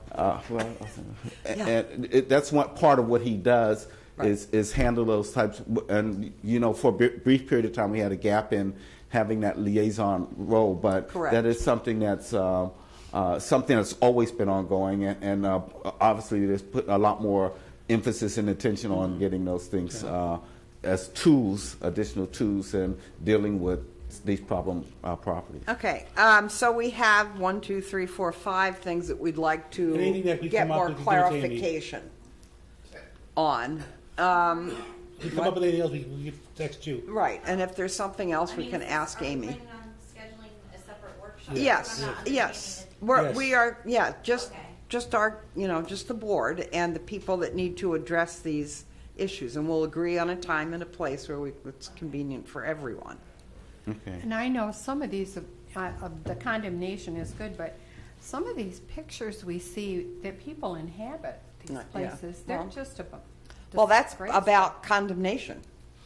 I mean, it's a health and safety Right. issue, and Well- how do we enforce? Well, we those can kind of enforce things? that. And we probably should know the difference between condemnation and a health and safety issue. And most of the time with the health and safety issues, a building is empty, that we've seen, right? Well, you're really saying life safety Right, versus life the safety. condemnation issues, Correct. which are generally the Right. general health, safety, welfare issues are more follow into Right, that. so that could be part of that discussion as well. Okay, is there anything else, Mr. Jones? You want to talk about something else? Police officer's credentials. You're on file with the city. I think we need to pass a agreement here that when we drift over to the lunch hour, that the city provide us. There you go. something to eat. Okay, is there anything else? I just hope we can, that situation on Braddock is. Right. Yeah, well, yeah. It's ridiculous. Yeah, it is. All right. That will be taken care of, I'm sure. I'm counting on it. One other thing. Go ahead. I understand that the city has hired Mr. Riggio to help Mr. Vilkelja, which is great. Yes. He can back, I always like to have somebody that can back me up. Right. Bob could do that for me, us too. Right. I don't know if staff has a problem with it. That sounds He can like a good he can idea. back me up in case I get sick, which I do happen during Yeah. this meeting. Right. Yeah, I'll look at the, We'll call 'em the emergency. resolution and make sure there's no restrictions, but sounds like a very good idea. I think if you have an Idea. objection to it. No, not at all. I can give maybe I can't be there for some reason. Get hold of Bob. Absolutely. Okay. Remember when you weren't here, that was the one time we refused to bring a motion forward? Yeah, yeah, we did, because we didn't have counsel here, which was, I thought, reasonable. Was he fined for it, for not being here? I went on kidney Yeah, stones. we should have fined him, right? Two kidney stones. Well, that was nothing. That's nothing. All right, is there anything else? All right, thank you. Meeting adjourned.